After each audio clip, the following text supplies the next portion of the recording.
ফকিন্নির বাচ্চা, তোর সাহস কি করে হয় আমাকে ধাক্কা দিয়ে কাদা মাটিতে ফেলে দেওয়ার? সরি সরি আপু, আমি বুঝতে পারি নাই। আসলে আমাকে ওই কুকুরটা আমার পিছনে লাগছে, ওর থেকে বাঁচার জন্য দৌড়াতে গিয়ে আপনার সাথে ধাক্কা লাগছে। আয়ান কথা শেষ হইতেই কুকুরটা এসে ঘেউ ঘেউ করলে নদী ভয়ে উঠে লাফ দিয়ে আয়ানকে জড়িয়ে ধরে বলতে লাগলো, আমাকে বাঁচা, না হইলে তোর খবর আছে। আয়ান নদীর স্পর্শে দাঁড়িয়ে গেল। আয়ান কুকুরটাকে সরানোর চেষ্টা করতে লাগলো। কুকুরটা আরো বিগড়ে গেলে আয়ান নদীর হাত ধরে দৌড়াতে লাগলো। একটা গুলির ছিপার ভেতরে দুজনে ঢুকে পড়লো। নদী ভয়ে আয়ানের বুকে মুখ লুকালো। আয়ান এদিকে সেদিকে তাকিয়ে দেখতে লাগলো কুকুরটা চলে গেছে নাকি আছে। কুকুরটাকে এদিকে আসতে দেখি আয়ান নদীর হাত ধরে বলে, দৌড় দেন, ওই দিকে আসছে। আয়ান নদীর হাত ধরে দৌড়ে যেতে লাগলো। হঠাৎ করে সামনে যেতে একটা রুম ঢুকে পড়লো। রুমে ঢুকে দরজা লাগিয়ে দিল। নদী বলে ওঠে, ওই ওই দরজা লাগালি কেন? তোর মতলব বেশি ভালো না। রেপ করব? আমার কাছে আসলে আমি খুন করে ফেলবো। কুকুর দেখে যেভাবে ভয়ে আমাকে জড়িয়ে ধরেছিলেন, এতে বোঝা যায় খুন করার মতো সাহস আপনার নাই। আয়নের কথা শুনে নদীর তোতলাতে তোতলাতে বলে, তুই তুই নিজেও তো ভয় পেয়ে আমাকে নিয়ে এখানে আসলি। তো জানেন যে কুকুরের ভয়ে দুইজন এখানে লুকিয়েছি, তারপরও আমাকে বলেন কেন? তোর মতলব ভালো না? বড় বোন হয়ে ছোট ভাইকে যা ইচ্ছা বলতে পারি, এখানে রেগে যাওয়ার কি আছে? আমি আবার কোন কালের ছোট ভাই হইলাম? নদী কিছু বলতে যাবে তখন কয়েকজন মানুষজন দরজা ধাক্কা দিতে লাগলো। আয়ান নদী চমকে গেল। নদী বলে ওঠে, কে? নদীর কণ্ঠ শুনে কেউ একজন বলে উঠল, ওই দরজা খুল, না হলে দরজা ভেঙে ফেললাম। দরজা ভাঙলে তোদের খবর আছে, নোংরামি করার জায়গা পাস না। আয়ান দরজা খুলে দিলে লোকগুলো আয়ানকে মারতে লাগলো। নদী পালাতে যাবে, সাথে কয়েকজন ছেলে চুল ধরে নদীকে থাপ্পড় মারলে আয়ান রেগে লোক তিনটাকে লাথি মেরে ফেলে দিয়ে বলল, আমরা কি করছি সেটা না বলে মেয়ে মানুষের গায়ে হাত তোলার সাহস কোথা থেকে পান? আপনাকে কে অধিকার দিয়েছে মেয়ে মানুষের গায়ে হাত তোলার? আয়ানের কথা শুনে তিনজন উঠে বলে, ওকে ধরেন ভালো করে, এখানেই নোংরামি করে। আবার আমাদের বলে সাহস কি করে হয়, দুজনকে ধরে নিয়ে চলেন। কথাগুলো বলেই দুজনকে ধরে নিয়ে যেতে লাগলো। নদী বলতে লাগলো, আমাকে ছেড়ে দেন, আমি কিসের নোংরামি করছি? আমাকে ছেড়ে দেন, আমাকে ট্রেন ধরতে হবে, দয়া করে আমাকে ছেড়ে দেন। নদীর কথা শুনে একজন বলে, দেখেছেন কাহিনী, আমাদের এখানকারও না, আমাদের বস্তিতে নাম খারাপ করতে এসেছে। ওদের ধরে বিয়ে পড়িয়ে দিলে ভালো হবে। এখানে মজা নিতে আসা, বের করছি। কি বিয়ে মানে? আমি ওনাকে চিনি না, আর না উনি আমাকে চেনে। আপনারা কি যাতা বলছেন? আমাকে যেতে দেন, আমি ওকে চিনি না, ওই আমাকে চেনে না। দুজনের কথা শুনে একজন থাপ্পড় মেরে বলে, আমাদের বোকা মনে হয়? আর মজা নেওয়ার সময় ভালো লাগে, বিয়ে করতে মন চায় না। বিয়ের কথা বলছি আর তখন একে অপরকে চিনেই না। এই নোংরামি বের করছি, ওয়েট। দুজনকে টেনে নিয়ে যেতে লাগলো। কিছু দূর নিয়ে গেলে আয়ান নদী নিজেদের মুখ ঢেকে রাখার চেষ্টা করতে লাগলো। দুজনকে টেনে কাজী অফিসে নিয়ে চলে গেল। আয়ান নদী দুজন বারবার অনুরোধ করতে লাগলো ছেড়ে দেওয়ার জন্য। সবাই মেরে ধরে জোর করে বিয়ে পড়িয়ে দিল। আর দুজনকে বলল, নেক্সট টাইম যদি তোমাদের এইখানে দেখি কপালে দুঃখ আছে, নোংরামি করতে আছোস তাই না? গলির ভেতর থেকে শুরু করে সোজা আমার ঘরে গিয়ে নোংরামি মন চাইছে গলায় চেপে ধরি। আমার রুমটাই খারাপ করে দিল। কথাগুলো বলেই লোকটা চলে গেল। নদী কান্না করতে বলে উঠে, তোর জন্য এসব হইল, তুই ইচ্ছে করে এসব করছস, তোরে আমি খুন করে ফেলবো। আয়ানকে নদীর মারতে যাবে, সাথে সাথে আয়ান নদীর হাত ধরে ফেলে, বলে, দেখেন, আমি এখানে কাজের জন্য এসেছিলাম, আমি চাকরি খুঁজতে এসেছি। আমি কিভাবে ইচ্ছে করে এসব করব? আমার ফ্যামিলি জানলে কতটা কষ্ট পাবে আপনি জানেন? চুপ কর, তুই ইচ্ছে করে করছস। তোর সাথে দেখা হওয়ার পর থেকে যত ঝামেলা হচ্ছে, তুই সব নষ্টের মূল। আজব তো, সব দোষ আমার নিজের। মনে হয় নাই আপনাকে বলছিলাম আমাকে জড়িয়ে ধরতে? নিজেই জড়িয়ে ধরে এখন আমার উপরে দোষ চাপাচ্ছেন। দেখেন, এখানে আমারও দোষ নাই, আপনারও নাই। ওঠেন, কাজী অফিসে বসে থাকবেন নাকি? আমি এখন বাসায় যাব। কিভাবে আমার ট্রেনও ছেড়ে দিয়েছে 10 মিনিট আগে। আপনি এখানে কেন এসেছিলেন? এক ফ্রেন্ড দেশের বাইরে গেল, ওর সাথে দেখা করতে এসেছিলাম। বাহিরে চলেন, ওনারা বিয়ে করবে। আয়ান নদী কাজে অফিস থেকে বের হয়ে গেল। নদী বাইরের একটা বেঞ্চিতে বসে কান্না করতে লাগলো। আয়ান বলে ওঠে, কান্না কেন করেন? আপনি আপনার ফ্রেন্ডদের বাসায় যান, সকালে ট্রেনে চলে যাইয়েন। আমার ফ্রেন্ড এখানে হোটেলে উঠেছিল, ওই অলরেডি বের হয়ে গেছে। ও তাহলে আর কি, হোটেলে খুঁজেন, রুম পেলে চলে যান। আপনাকে দেখে তো বড়লোক মনে হচ্ছে। অহংকার তো বড় লোকদের মতো। কি বললি? আমি অহংকারী? কই না তো। মজা করবি না, বিপদের সময় মেজাজটা খারাপ করিস না। এখানে বসে না থেকে চলে যান। কোথায় যাব এই রাতে? হোটেলের রুম পাওয়া যাবে নাকি? খুঁজে দেখলে তো আর সমস্যা নাই, তাই না? যান, উঠেন, সময় নষ্ট না করে যান। তুই কোথায় থাকবি? আমি ছেলে মানুষ, যেখানে ইচ্ছে থাকতে পারবো। আপনি যান। আমার ব্যাগটা মনে হয় ওই রুমে আছে। ব্যাগটা তো দেখছি না। চলেন, ব্যাগ নিয়ে আসি। নদী আয়নের সাথে যেতে লাগলো। ওই গলি দিয়ে ঢুকে লোকটার রুমের সামনে গিয়ে নক করলে লোকটা দরজা খুলে বলে, ওই কিরে, তোরা দুজন এখানে কেন? ব্যাগটা? আয়ান রুমের ভিতরে ঢুকে ব্যাগটা নিয়ে নিল। ব্যাগ নিয়ে নদীকে বলে, চেক করেন সব ঠিক আছে নাকি। নদী ব্যাগ চেক করে দেখে ওর টাকা নেই। নদী বলে ওঠে, সব ঠিক আছে, বাট টাকাগুলো নাই। নদীর কথা শুনে লোকটা দুজনকে ধাক্কা দিয়ে বের করে দিয়ে বলে, তোদের টাকা কোথায় ফেলছিস সেখানে গিয়ে খোঁজে, এখান থেকে যা। কথাটা বলেই দরজা লাগিয়ে দিল। আয়ান দরজায় ধাক্কা মারতে যাবে, নদী বলে উঠে, থাক, বাদ দাও। এখানে ঝামেলা করলে আমাদের বিপদ, যেহেতু আমরা এখানে নতুন। ওই টাকা নিয়েছে। আমি জানি, বাট ঝামেলার দরকার নেই। কার্ড দিয়ে টাকা বের করতে হবে। নদী আয়ানকে টেনে নিয়ে গেল।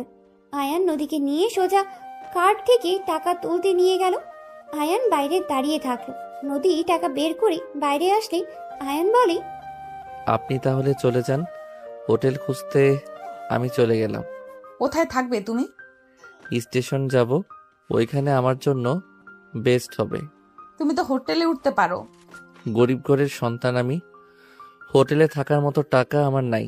আপনি যান, আমি আসছি। আয়ান চলে যেতে নিলে নদী পেছন থেকে ডাক দিয়ে বলল, তুমি চাইলে আমার সাথে যেতে পারো। 2টা রুম নিব। স্টেশনে থাকা ঠিক হবে না। বলার জন্য ধন্যবাদ, বাট আমি যেতে পারবো না। তুমি চাইলে আসতে পারো। আর এখন তো তুমি আমার হাজবেন্ড হয়ে গেছো। তুমি না মানলেও তুমি আমার হাজবেন্ড, আর মানলেও এটা অস্বীকার করা যাবে না। তাই তুমি আসতে পারো। সকাল হইলে যার যার পথ ধরলে হবে।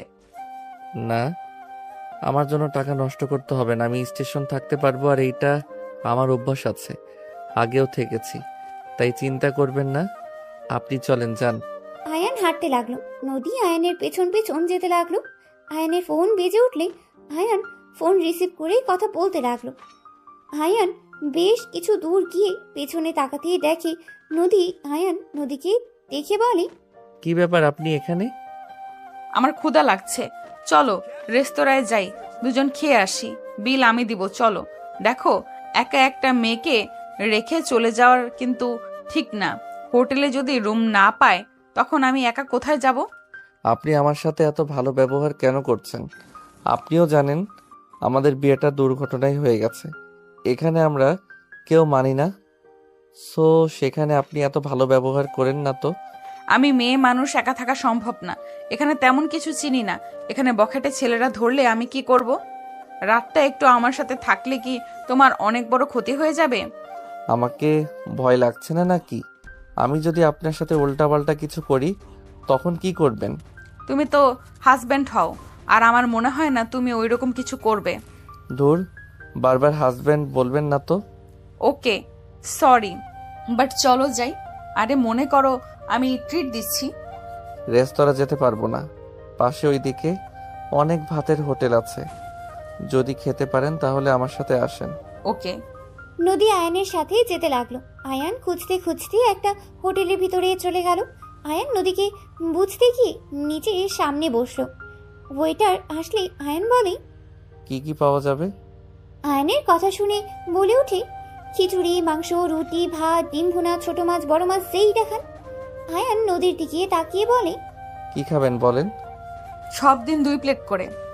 কি বলেন, এত খারাপ কে খাবে? তুমি খাবা? আমিও খাই না। আমাকে খিচুড়ি আর ডিম ভুনা নিয়ে এসে দেন। আর আপনি কি কি খাবেন সেটা বলে দেন। আমাকেও তাহলে খিচুড়ি ডিম ভুনা দেন। সাথে মাংস নিয়ে আসেন।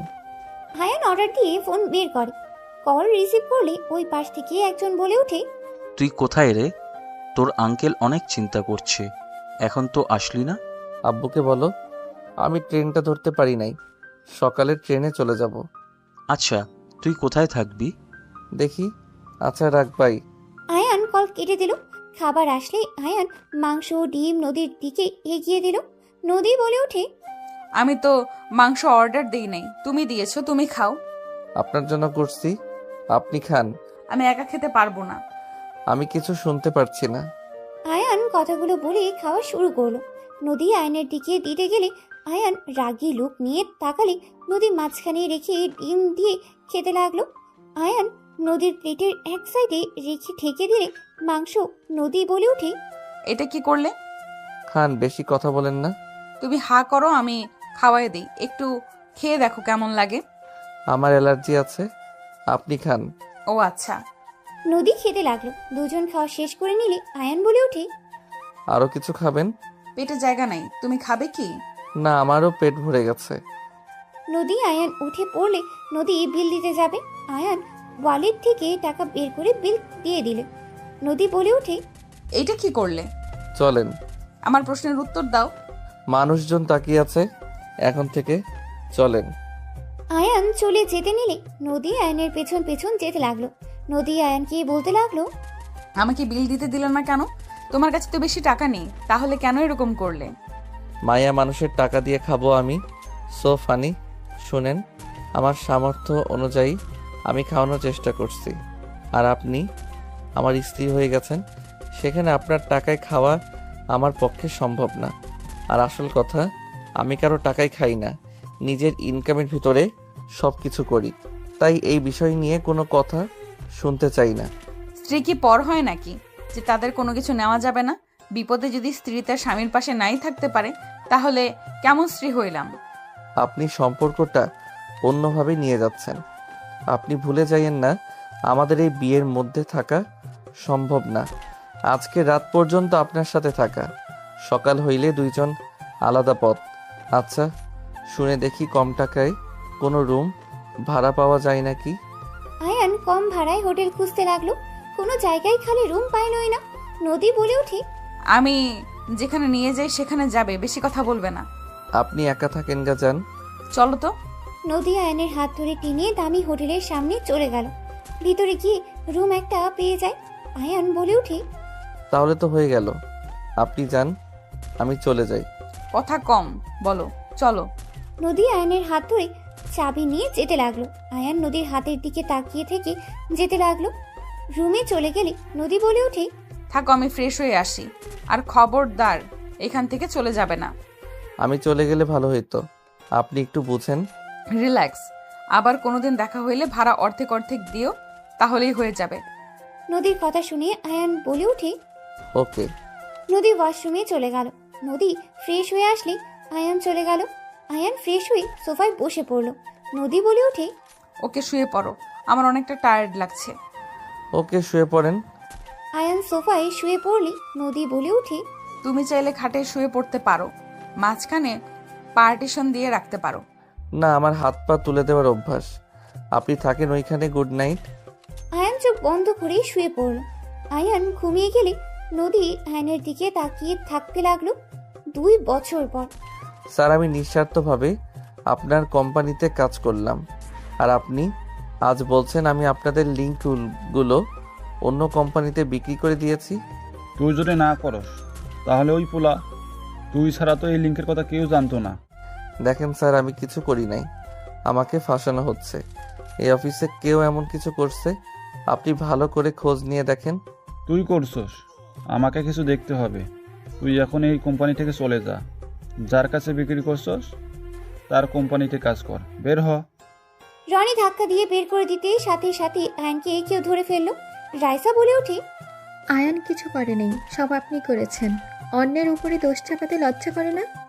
ম্যাম কি বলছেন? আমি কেন এমন কাজ করব? রাইসা ফোন চালু করে ভিডিও ফুটেজ দেখালে রনি ঢোক গিলতেই লাগলো। রনি কিছু বলার আগে কার্ড দিয়ে বের করে দিল। রাইসা আয়ানকে বলল, আয়ন, তোমার সাথে কিছু কথা ছিল। ধন্যবাদ ম্যাম, আমাকে এভাবে বাঁচিয়ে দেওয়ার জন্য। ধন্যবাদ দিতে হবে না আয়ান, আমার সাথে একটু আমার কেবিনে আসো।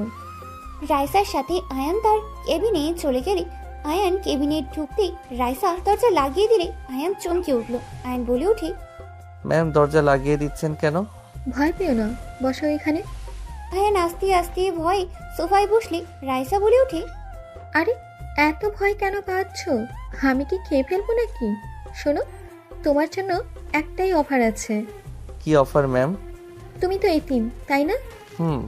আমাকে বিয়ে করবে? রাইসার কথা শুনে আয়ান লাফ দিয়ে উঠে পড়ে বলে, ম্যাম কি বলেন? আরে সিরিয়াসলি না, তুমি 3 মাসের জন্য আমার হাজবেন্ড হবে। আমার ফ্যামিলির সামনে শুধু আমার হাজবেন্ড হয়ে থাকবে। এর বিনিময়ে যত টাকা চাও আমি সব দিব, শুধু 3 মাস আমার হাজবেন্ড হয়ে থাকতে হবে। ম্যাম এসব কি বলেন? আপনি আপনার ফ্যামিলিকে কেন ঠকাবেন? আমি ঠকানো কাজের ভিতরে নাই। আপনি অন্য কাউকে দেখেন। আয়ান, আমার ব্যাপারটা বোঝো। আমার বয়ফ্রেন্ড এখন খুব ব্যস্ত, ওই দেশে আসতে তাও 1 বছরও লাগতে পারে। এতদিন আমার ফ্যামিলি কখনোই আমাকে রাখবে না।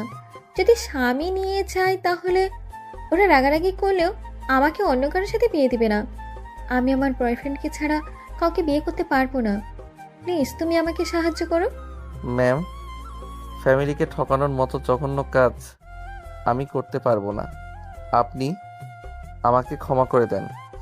আপনি অন্য কাউকে দেখেন, আমাকে দয়া করে ছেড়ে দেন। আয়ান, আমার বয়ফ্রেন্ড একমাত্র তোমাকে বিষয় করেছে। ওয়েট, আমি তোমাকে ওর সাথে কথা বলিয়ে দিই, তাহলেই বুঝতে পারবে। রাইসা কল করতে লাগলো। কল রিসিভ করলেই রাইসা বলে ওঠে, জান, তোমাকে যে আমার এক এমপ্লয়ের কথা বলতাম, তুমি যাকে বাঁচাতে আমাকে কাছে ভিডিও ফুটেজ দিলে, তুমি একটু ওর সাথে কথা বলো। ওই ছেলেটা রাজি না। না, ওই রাজি হতে চাচ্ছে না। তুমি এটুকু বোঝাও না। আচ্ছা, ওর সামনে ফোনটা ধরো।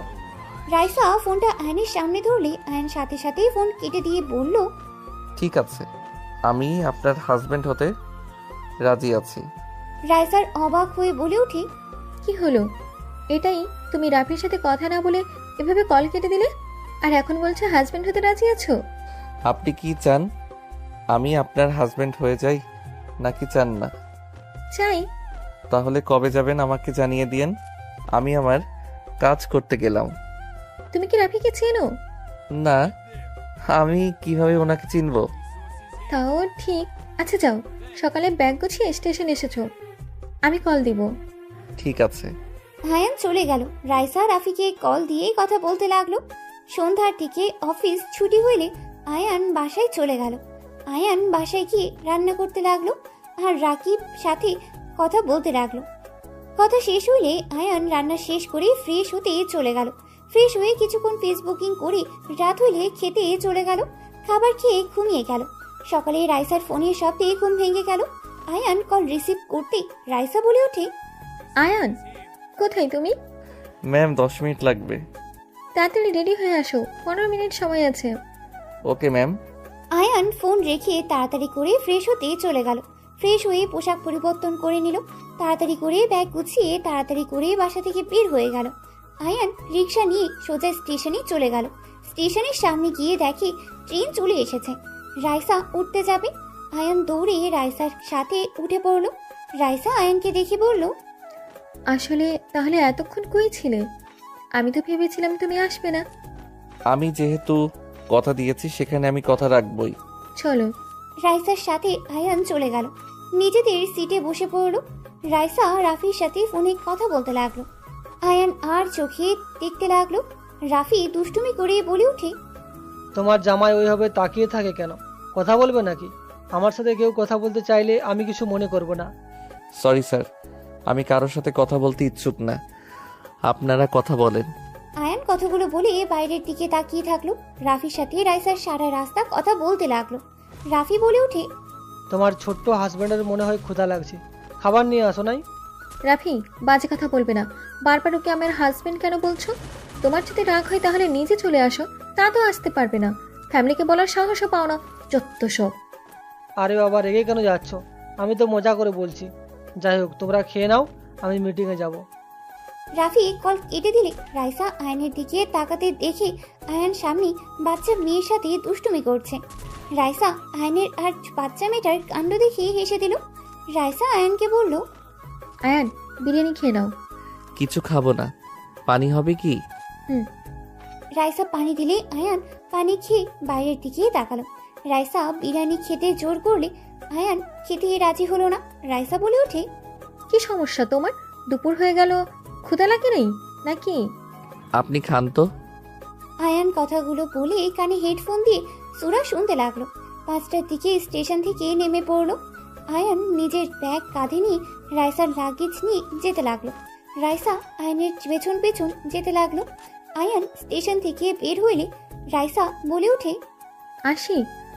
আপু, আশিক দৌড়ে এসে রাইসাকে জড়িয়ে ধরে বলে, আপু কেমন আছো? আর ভুয়া দুলা ভাই এইটা নাকি? বাট এইটা ছোট লাগছে, কেউ বিশ্বাস করবে কিনা সন্দেহ আছে। আমার থেকেও তো ছোট লাগে। আপনি জানেন আমি ভুয়া হাজবেন্ড?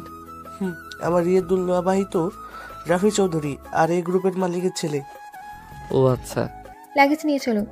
রাইসা কথায় আয়ানের হাত থেকে লাগেজ নিয়ে যেতে লাগলো। আয়ান ওদের সাথে যেতে লাগলো। 3জন গাড়িতে উঠে যেতে লাগলো। আশিকের ফোনে কল আসতে সামনে ফোন রেখে কল রিসিভ করে ড্রাইভিং করতে লাগলো আর কথা বলতে লাগলো। আয়ান বাইরের দিকে তাকিয়ে থাকতে লাগলো। একটা পুরনো জমিদার বাড়ির ভেতরে গাড়িটা থামলো। আয়ান গাড়ি থেকে নেমে রাইসা বলে ওঠে, ভেতরে চলো। এটা তো জমিদার শেখ বাড়ি, তাই না? হ্যাঁ, আমার দাদার বাবা ছিলেন সে। ও আচ্ছা। ভেতরে চলো। আর তোমাকে দুপুরে যা যা বলেছিলাম মনে আছে? জি ম্যাম। বউবালা শেখো। ম্যাম কি? সরি। আয়ান রাইসা আশিকের সাথে যেতে লাগলো। ভিতরে ঢুকলে রাইসাকে সবাই জড়িয়ে ধরলো। রাইসা সবার সাথে কথা বলতে লাগলো। হঠাৎ করে আয়নের চোখ সিঁড়ি বয়ে নামা মেয়েটার দিকেই গেল। আয়ন চমকে গেল। রাইসা মেয়েটাকে দেখে জড়িয়ে ধরে বলল, কেমন আছোস? আলহামদুলিল্লাহ, অনেক শুকিয়ে গেছিস। খাবার ঠিক মতো খাস না নাকি? নাটক কম করো পিও। নিজের দিকে তাকিয়ে অন্যজনের দিকে তাকিয়ে কথা বলেন। রাইসার কথা শুনে সবাই হেসে দিল। নদীর আম্মু সামনের দিকে তাকিয়ে বলে ওঠে, আশিক, এই ছেলেটাকে। নদীর আম্মুর কথা শুনে আয়ান সালাম দিল। নদী আয়নের দিকে তাকালে বুকের ভিতর টুক করে উঠল। রাইসা নদীকে ছেড়ে দিয়ে বলে, বড় আম্মু, আমার হাজবেন্ড আয়ন। আর এইদিকে আছো? সরি, সবার সাথে কথা বলতে গিয়ে তোমার সাথে পরিচয় করে দিতে ভুলে গেছি। রাইসার কথা শুনে নদী কয়েক পা পিছিয়ে গেল। সাথে সবাই থমকে গেল। রাইসার আম্মু বলে ওঠে, আমাদের না জানিয়ে তুই বিয়ে করে ফেলেছিস? উপায় ছিল না আম্মু। তোর দাদু, আব্বু, চাচুরা জানলে কি হতে পারে ভাবতে পারছিস? আর তুই কিভাবে আমাদের না জানিয়ে বিয়ে করলি? আমাদের তো একবার জানাতে পারতি। কি জানাবো? তোমরা কি বলেছো আমি আসলে আমাকে বিয়ে দেবে? তো আমি আমার বয়ফ্রেন্ডকে বিয়ে করে নিয়েছি। আর আমি বিয়ে করে সোজা এখানে নিয়ে এসেছি। বাসর তো আর করি নাই, তাই না? বউ কি ধরনের কথা বলো? বড়দের সাথে এভাবে কেউ কথা বলে নাকি? জান, চুপ করো, আমি কথা বলছি তো। কাকি বাদ দেন তো। আব্বু, চাচু, দাদুকে শান্ত কিভাবে করতে হবে সেটাই নিয়ে ভাবতে হবে। সত্যি কি তোরা বিয়ে করছোস রাইসা? এই ছেলেকে দেখে তো ছোটদের মতো লাগছে। ওই আমার জুনিয়র, বাট আমরা একে অপরকে ভালোবাসি। বয়স কোনো ব্যাপার না। জান, চলো রুমে যাই। রাইসা আয়নের হাত ধরে নিয়ে যেতে লাগলো। নদীর থ হয়ে এক নজর তাকিয়ে আছে। আয়ন নদীর দিকে তাকিয়ে ভাবতে লাগলো, শেষমেশ কিনা নিজের শ্বশুর বাড়িতে চলে আসলাম। আল্লাহ জানে উনি মনে মনে কি ভাবছে। আবার যদি রেগে আমার নামে মামলা দেয়, কারণ আমি তো তাকে ডিভোর্স নেই নাই। কি যে করব আল্লাহ ভালো জানে। আয়নকে নিয়ে সোজা রাইসা রুমে চলে গেল। আয়ান হাত সরিয়ে দিয়ে বলে, আপনি বড়দের সাথে এমন ব্যবহার করেন কিভাবে? আর বাসর কথা বলতে লজ্জা লাগে না? এই, তোমার সাথে কি সত্যি বাসর করবো নাকি? চুপ থাকো, আমার ফ্যামিলির ব্যাপার আমি বুঝে নিব। যাও, ফ্রেশ হয়ে নাও। রাইসা আয়ানকে ওয়াশরুম দেখিয়ে দিলে আয়ান ব্যাগ থেকে শার্ট প্যান্ট বের করে ওয়াশরুমে চলে গেল। গোসল করে পোশাক চেঞ্জ করে বের হইল। বারান্দায় শার্ট প্যান্ট মেলে দিয়ে খাটে এসেছে বসলো। রাইসা ওয়াশরুমে চলে গেল। গোসল করে বের হইলে নদী রুমের ভিতরেই ঢুকলো। রাইসা নদীকে দেখে বলে, কিছু বলবি? দুলাভাইকে নিয়ে নিচে আয় খেতে। নদী, তুই একটু ওকে খাবার এখানে দিয়ে যা, আমি একটু বের হব, আমার কাজ আছে। কোথায় যাবেন? আপুর সাথে দেখা করতে যাব, কোম্পানির বিষয়ে কিছু কথা ছিল। ও আচ্ছা। রাইসা চলে গেল। নদী নিচে গিয়ে খাবার নিয়ে এসেছে। রাইসার রুমে ঢুকলো। আয়ান নদীকে দেখে উঠে বসে পড়লো। নদী টি টেবিলের ওপরে খাবারগুলো রেখে বলল, খেয়ে নেন দুলাভাই। এইটা আপনাদের বাসা? আপনার বোন হয় রাইসা? আপনি তো অনেক চালাক মানুষ। আপনাকে দেখে বড্ড অবাক হইলাম। আমার কেন জানি মনে হচ্ছে আপনি ইচ্ছে করে রাইসাকে ফাঁসিয়ে এই বাসায় এসে ঘর জামাই হয়েছেন। ঠিক বলছেন। আপনারা তো বড়লোক মানুষ, আপনাকে বিয়ে করে তো কোনো কিছু পেলাম না, তাই আর কি আপনার বোনকে ধরলাম। আপনার বোনকে ধরে লাভ হয়েছে। আপনার বোনের কোম্পানি আছে, নিজস্ব সব কিছু আছে। আমার আর অভাব থাকলো না, পায়ের উপরে পা তুলে বসে খাবো। আয়নের কথা শুনে নদী রেগে আয়নের কাছে গিয়ে আয়নের কলার ধরে রেগে বলে, তুই আমাকেও সেদিন ফাঁসিয়েছিলি তাই না? ওরা তোর লোক ছিল তাই না? তুই যদি ভেবে থাকস রাইসার মাধ্যমে এই বাড়ির দিকে নজর দিবি, তাহলে জীবনে বড় ভুল করবি। আমি বেঁচে থাকতে তোকে কিছুই করতে দিব না। নদীর কথা শুনে আয়ান হাসতে লাগলো। নদী রেগে থাপ্পড় মারতে যাবে, সাথে সাথে আয়ান নদীকে খাটের উপরে ফেলে দিয়ে নদীর 2 হাত চেপে ধরে, ঠোঁটজোড়া নিজের দখলে নিয়ে নিল। নদী চোখ বড় বড় করে ফেললো। নদী আয়নের থেকে ছোটার চেষ্টা করতে লাগলো। আয়ান নদীর পেটে হাত দিয়ে নদী কেঁপে উঠল। 3 মিনিট পর নদীর ঠোঁট ছেড়ে দিলে নদী চোখের পানি গড়িয়ে পড়তে লাগলো। নদী আয়নের 2 গালে থাপ্পড় মারতে লাগলো। নদী কান্না করতে করতে বলতে লাগলো, আমার হাজবেন্ড হয়ে অন্য কাউকে বিয়ে করতে কি বিবেকে বাঁধলো না? তোর টাকা প্রয়োজন হইলে আমাকে বলতে পারতি, তুই অন্য কাউকে কেন বিয়ে করলি? আয়ান নদীর বুকে মাথা দিয়ে 2 হাত খাটের সাথে চেপে ধরে বলে, আমাকে কি ভালোবাসেন নাকি? তোকে কেন ভালোবাসবো? এই জন্য বলে এতদিনে মানুষ চেনা যায় না। এই জন্য বলে একদিনে মানুষ চেনা যায় না। তুই এত খারাপ, সামান্য টাকা সম্পদের জন্য আমার কাজিনকে বিয়ে করে এই বাড়িতে আসলি। তুই সব চেনার পর কেন আমার সাথে যোগাযোগ করলি না? যোগাযোগ করলে তো আমি তোকে ফিরিয়ে দিতাম না। যা টাকা লাগে, যা দরকার আমি তোকে দিতাম। নদী কথাগুলো বলে অঝরে কান্না করতে লাগলো। আয়ান বুকের ওপর থেকে মুখ তুলে ঠোঁটে আলতো করে কিস করে, চোখের পানিগুলো ঠোঁট দিয়ে চুষে নিতে লাগলো। নদী কেঁপে কেঁপে উঠতে লাগলো। আয়ান বলে ওঠে, আপনি তো আমাকে ভালোবাসেন না, তাহলে আপনার থেকে কিভাবে কিছু চাইতাম বলেন? উল্টা আপনি আপনার ফ্যামিলিকে দিয়ে আমাকে মারতেন, তাই আপনার বোনকে বেছে নিলাম। ছাড় আমাকে, আমার বোনকে নিয়ে সুখে থাক, আমাকে ছেড়ে দে। নদীর কথা শুনে আয়ান হাত ছেড়ে দিয়ে নদীর উপর থেকে উঠে পড়লো। নদী উঠে ওড়না ঠিক করতে লাগলো আর কান্না করতে লাগলো। আয়ান উঠে সোফায় বসে খাবার খেতে লাগলো। নদী অঝরে কান্না করতে লাগলো। আয়ান বলে ওঠে, খাবার খাইছেন দুপুরে? তুই খা, তোর শ্বশুর বাড়িতে খাবার জন্মের খাবার খা। জন্মের খাবার আবার কেমন দেখা যায়? লুচ্চা বদমাইশ। ও লুচ্চা বদমাইশের মতো দেখা যায়। কুত্তা বিড়াল, তোকে আমি খুন করে ফেলবো। যাক বাবা, আমি আবার কি করলাম? শ্যালিকা কান্না বন্ধ করে পাশে এসে বসো। কুত্তা, আমি তোর স্ত্রী, তুই আমাকে শালিকা কোন হিসেবে বলস? থুপকু, বড় বউ আসো, একটু কাছে বসো তো। চুপ কর। নদী বের হয়ে যেতে নেবে, তখন আয়ান নদীর দিকে যাবে। সাথে সাথে আশিক এসেছে পরে। আয়ান সোফায় বসে খাবার খেতে লাগলো। নদী বলে ওঠে, দুলা ভাইয়ের কাছে থাক, কিছু লাগবে কিনা। ওকে যাও, আমি দেখছি। নদী চলে গেল।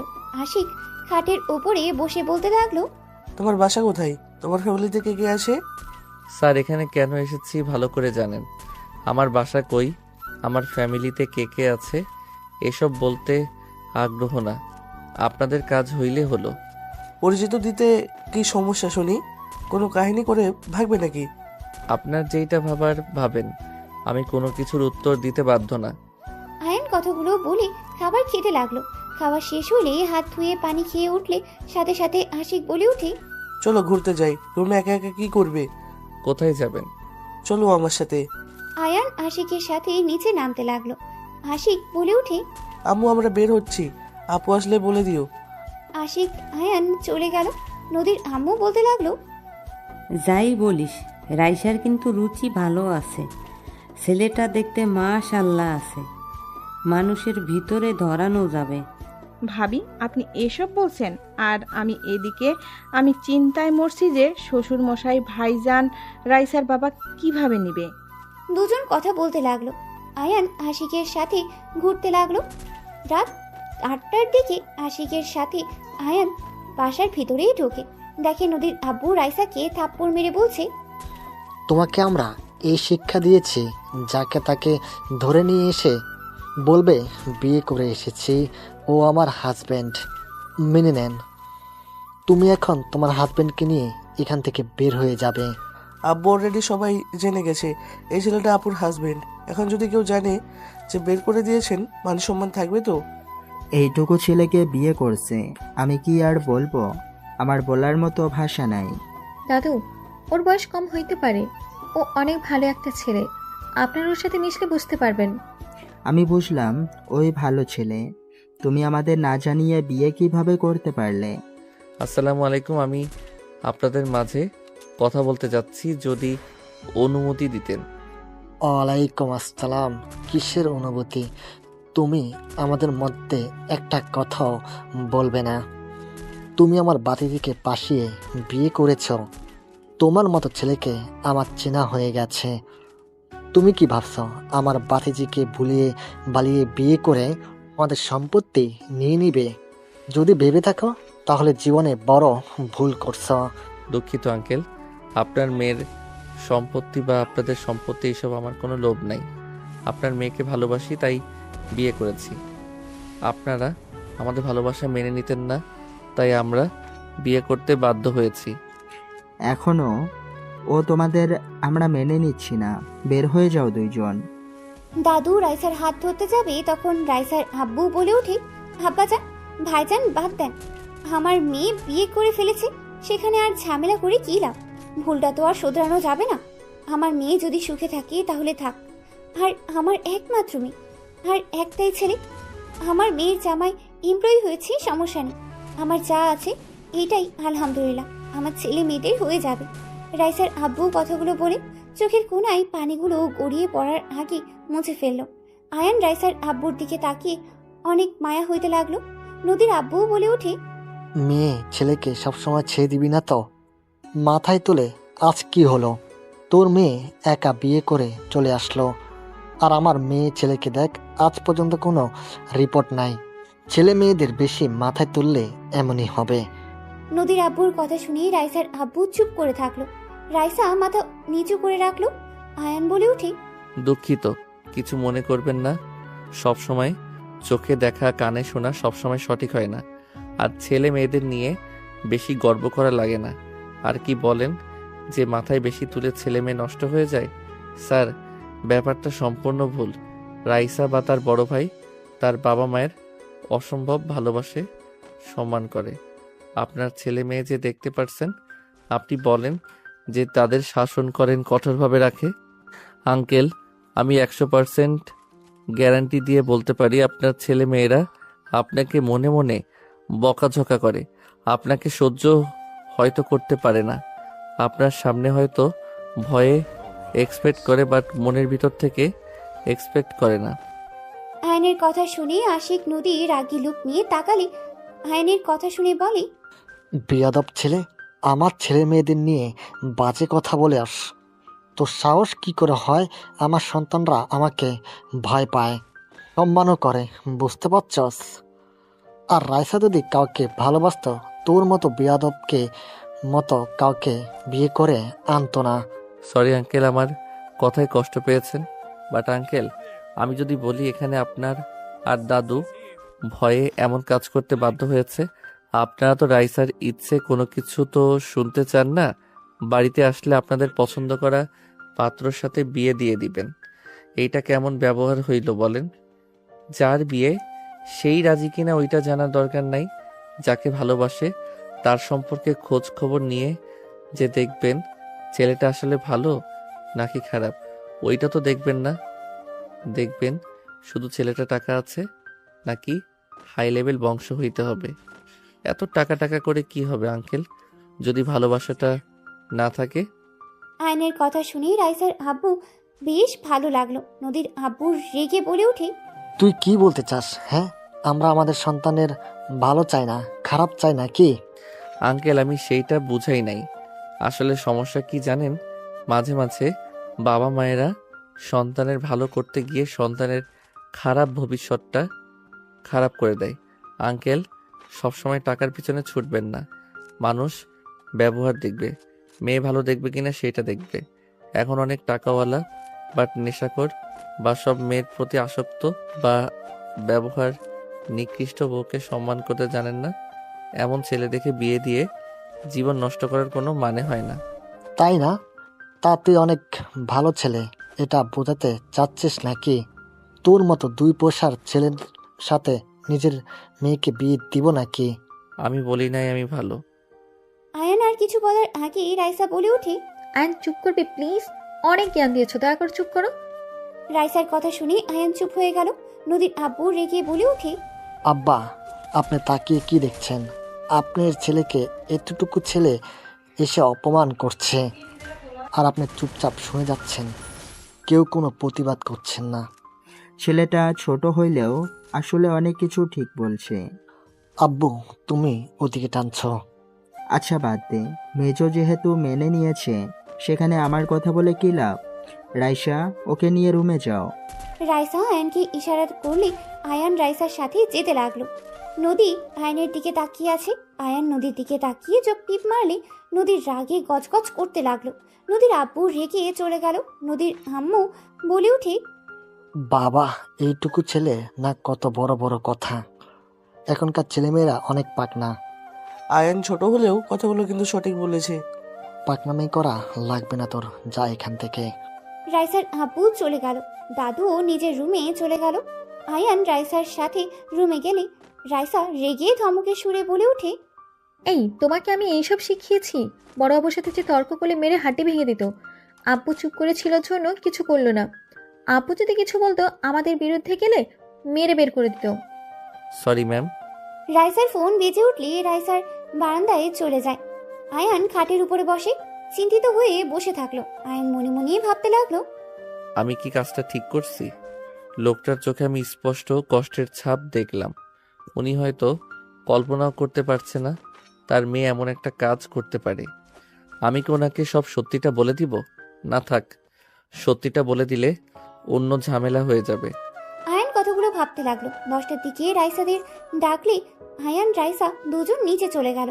আয়ান সবার সাথে ডাইনিং টেবিলে বসতে যাবে, তখনই নদীর আব্বু এসে বললে। সামান্য একজন এমপ্লয়ি হয়ে বসদের সাথে খেতে বসতে চায় কোন সাহসে? এই ছেলে, নিচে গিয়ে বসো। Sorry sir. শফিক, চুপ কর তো। আয়ান, তুমি বসো আমাদের সাথে।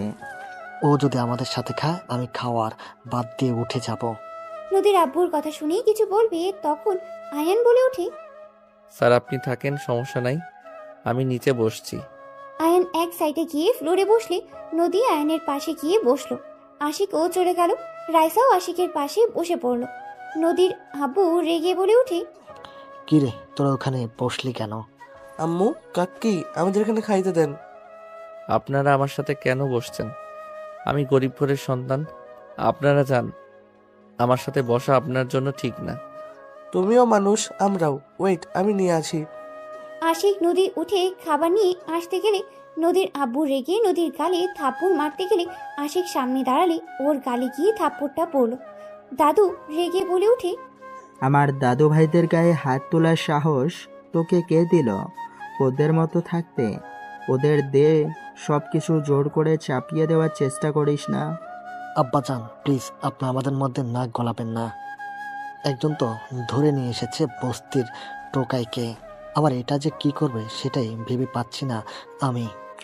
এত বড় সাহস, আমাকে বলস আমি নাক গলাই? দাদু নদীর আব্বুর কথা সহ্য করতে না পেরে বুকে ব্যথা উঠে গেল। আয়ান দৌড়ে গিয়ে দাদুকে ধরে ফেললো। নদী দাদুকে ধরে বলতে লাগলো।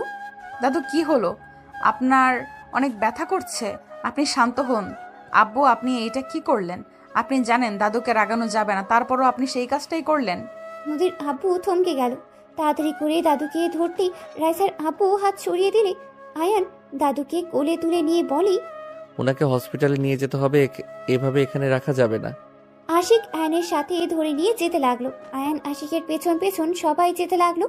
নদীর আব্বু চোখ দিয়ে পানি পড়তে লাগলো। আয়ান গাড়িতে তুলে দিল।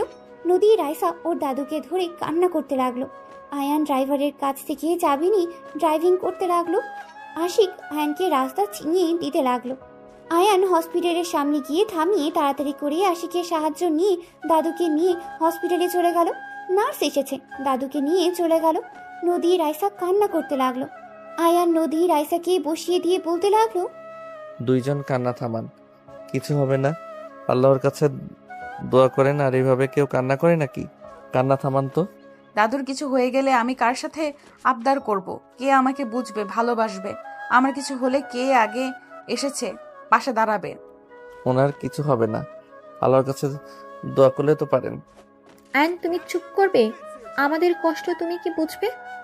তুমি তো এতিমখানায় বড় হয়েছো। তোমার ফ্যামিলি থাকলে আমাদের ভেতরে কারো কিছু হলে বুঝতে। রাইসার কথা শুনে আয়ানের বুকের ভেতরে ঠুক করে উঠল।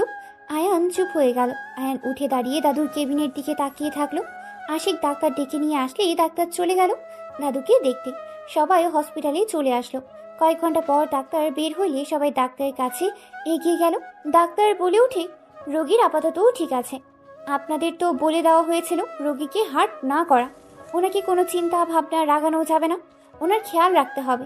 পরের বার এই অবস্থা হইলেই বাঁচানো সম্ভব হবে না। ডাক্তার আর কিছু কথা বলেই চলে গেল। নার্স মেডিসিন লিস্ট দিলে আয়ান বলে উঠে, আমার কাছে দিন, আমি নিয়ে আসছি। আয়ান লিস্ট নিয়ে চলে গেল। ফার্মেসিতে গিয়ে মেডিসিনগুলো কিনে হসপিটালে চলে আসলো। আয়ান মেডিসিনগুলো দিলে নার্স হাতে দাদুর কাছে চলে গেল। 5 দিন পর দাদুকে হসপিটাল থেকে বাসায় নিয়ে আসা হয়েছে। দাদু খাটে শুয়ে থেকে কিছু ভাবছে। আয়ান বলে উঠল, দাদু আসবো। দাদু ইশারা করলে আয়ান ভিতরে গিয়ে দাদুর পাশে চেয়ার টেনে বসে পড়ল। কি ব্যাপার দাদু, দাদিমাকে মিস করেন নাকি? তুমি কিভাবে বুঝলে? ওই তো আপনার বুকের ভিতর থেকে শব্দ হচ্ছে, উনি বলল, সেটা শুনে বললাম। আয়ানের কথা শুনে দাদু হেসে দিয়ে বলে, তোমাকে প্রথম দেখে ভেবেছিলাম তুমি অনেক গম্ভীর টাইপের। এই 5 দিনে যা বুঝলাম। কি বুঝলেন? ফাজিল নাকি? অনেক মজার একটা ছেলে তুমি। তুমি 5 দিনে সবার সাথে কত সুন্দর মিশে গেছো। আপনারা ভালো বলে মিশতে পারছি, চাচা শ্বশুর তো এখনো সহ্য করতে পারছে না। ওর কথা বাদ দাও। ওই ছোট থেকে খিটখিটে মেজাজের বড় সন্তান তো মায়ের আদরের বাদর হয়ে গেছে। ওনার আম্মু ওনাকে অনেক ভালোবাসতো, তাই না? হ্যাঁ, ওর আম্মু ওদের অনেক ভালোবাসতো। আমি বাবা হয়ে ওদের কখনোই সময় দিতে পারি নাই, ওদের মনে জায়গা নিতে পারি নাই। ওদের মা যখন আমাদের ছেড়ে চলে গেল, তখন থেকে ওরা আমাকে অপছন্দ করা শুরু করে দেয়। ওরা বুঝতে না দিলেও আমি ঠিকই বুঝতে পারি। দাদিমা কি হয়েছিল? আমার ছোট সন্তানের সাথে এই বাড়ি থেকে বের হয়ে গেছিল। সেই যে চলে গেছে, আর কোনোদিন তার দেখা পাই নাই। অনেক খোঁজ নিয়েছি,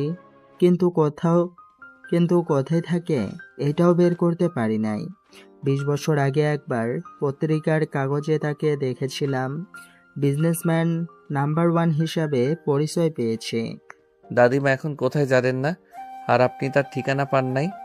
পেয়েছিলাম, কিন্তু তার সাথে দেখা করতে পারি নাই। সেই সুযোগটা পাওয়ার আগেই জেলখানায় জায়গা হয়ে যায়। মানে কি বলেন? জেলখানায় মানে? আমার 3 বছরের জেল হয়েছিল। পরিচিত একজন মিথ্যা মামলায় ফাঁসিয়ে দিয়েছিল। জেল থেকে বের হয়ে সোজা দেশে চলে আসি। সবাই ভেবেছিল আমি মারা গেছি। ও আচ্ছা। একটাই কথা বলবো। জি বলেন। তোমার মাঝে আমি আমার ছোট ছেলের অনেক মিল পাই। তোমার হাসি, তোমার চলাফেরা আমার ছেলের মতো। আমার ছেলে তোমার মতো করে হাসতো। ওই খুব বুদ্ধিমান ছিল। তোমাকে দেখলে আমার ছেলের কথা মনে পড়ে যায়। আপনার ছেলের নাম কি, আর তার কি কোনো ছবি আছে? আমার ছেলের নাম? দাদু পুরো কথা শেষ করবে তখনই আয়ানের ফোন বেজে উঠলে আয়ান দাদুকে বলে, দাদু থাকেন, একটা মিটিং আছে, বউকে জানাতে হবে। আয়ান কথাগুলো বলে রুম থেকে বের হয়ে ফোনে কথা বলতে বলতে যেতে নিলে হঠাৎ করে কেউ পেছন থেকে টান দিয়ে রুমের ভেতরে নিয়ে গেল। আয়ান কল কেটে দিয়ে পিছনে ঘুরে তাকাতে সাথে সাথে নদী আয়ানের ঠোঁট জোড়া নিজের দখলে নিয়ে নিল। আয়ান নদীর কোমর ধরে ঠোঁটজোড়া ওপরে অত্যাচার করতে লাগলো। 3 মিনিট পর ছেড়ে দিলে নদী বলে উঠে, তোর বউকে তুই টাচ করস নাই, আমি জানি তোদের বাসর আজ হবে। তার আগেই আমি তোর ঠোঁটগুলো ইউজ করলাম। শুধু ঠোঁট, অন্য কিছু ইউজ করবেন না? কি বলতে চাস? কিছু না। ও হ্যাঁ, বউয়ের কাছে যেতে হবে। যা, তোর বউ তোর জন্য অপেক্ষা করছে। করবেই তো, আমার বউ আমার জন্য অপেক্ষা করবে না তো কার জন্য করবে? আয়নের কথায় নদীর রাগ উঠলে কলার চেপে ধরে বলে, আমি তোকে ভালোবাসি, আমি তোর প্রথম স্ত্রী। তুই আমার আগে ওর সাথে বাসর করতে পারবি না। দেখ আমি কি করি আজকে। কি করবে? হ্যাঁ, কিছু করতে পারবে না। আমি তো আজ বাসর করবই। তোর সাহস থাকলে করে দেখাস। ওকে। আয়ান কথাগুলো বলেই রুম থেকে বের হয়ে সোজা রাইসার রুমে চলে গেল। রাইসা আয়ানকে দেখে বলল, কোথায় ছিলে আয়ান? ম্যাম, সজীব স্যারকে কল দিয়ে কথা বলেন। বললাম মিটিং সকালে বলে দিয়েছি, রাতের ভিতরে ফাইলগুলো রেডি করতে হবে। আর কয়েকটা তো ফাইল, কাজ শেষ করা যাবে। আচ্ছা আমি বাইরে যাব। ঠিক আছে। রাইসা চলে গেল। আয়ান একটা ফাইল নিয়ে সোফায় বসে ফাইলে কাজ করতে লাগলো। নদী রুমে এসেছে, আয়ানের পাশে বসলো। আয়ানের হাঁটুতে হাত দিয়ে ঠোঁট কামড়াতে লাগলো। আয়ান বারবার হাত সরিয়ে দিয়ে কাজ করতে লাগলো। নদী আয়ানের ফাইল নিতে যাবে, সাথে সাথে আয়ান নদীকে ধরে কোলে বসিয়ে দিয়ে ফাইল হাত থেকে কেড়ে নিয়ে টি টেবিলের উপরে রেখে দেখতে লাগলো। নদী ডিস্টার্ব করতে নিলে আয়ান টান দিয়ে ওর দিকে ঘুরিয়ে এক হাত দিয়ে চেপে ধরে কানে হালকা করে কামড় দিয়ে ধরে থাকলো।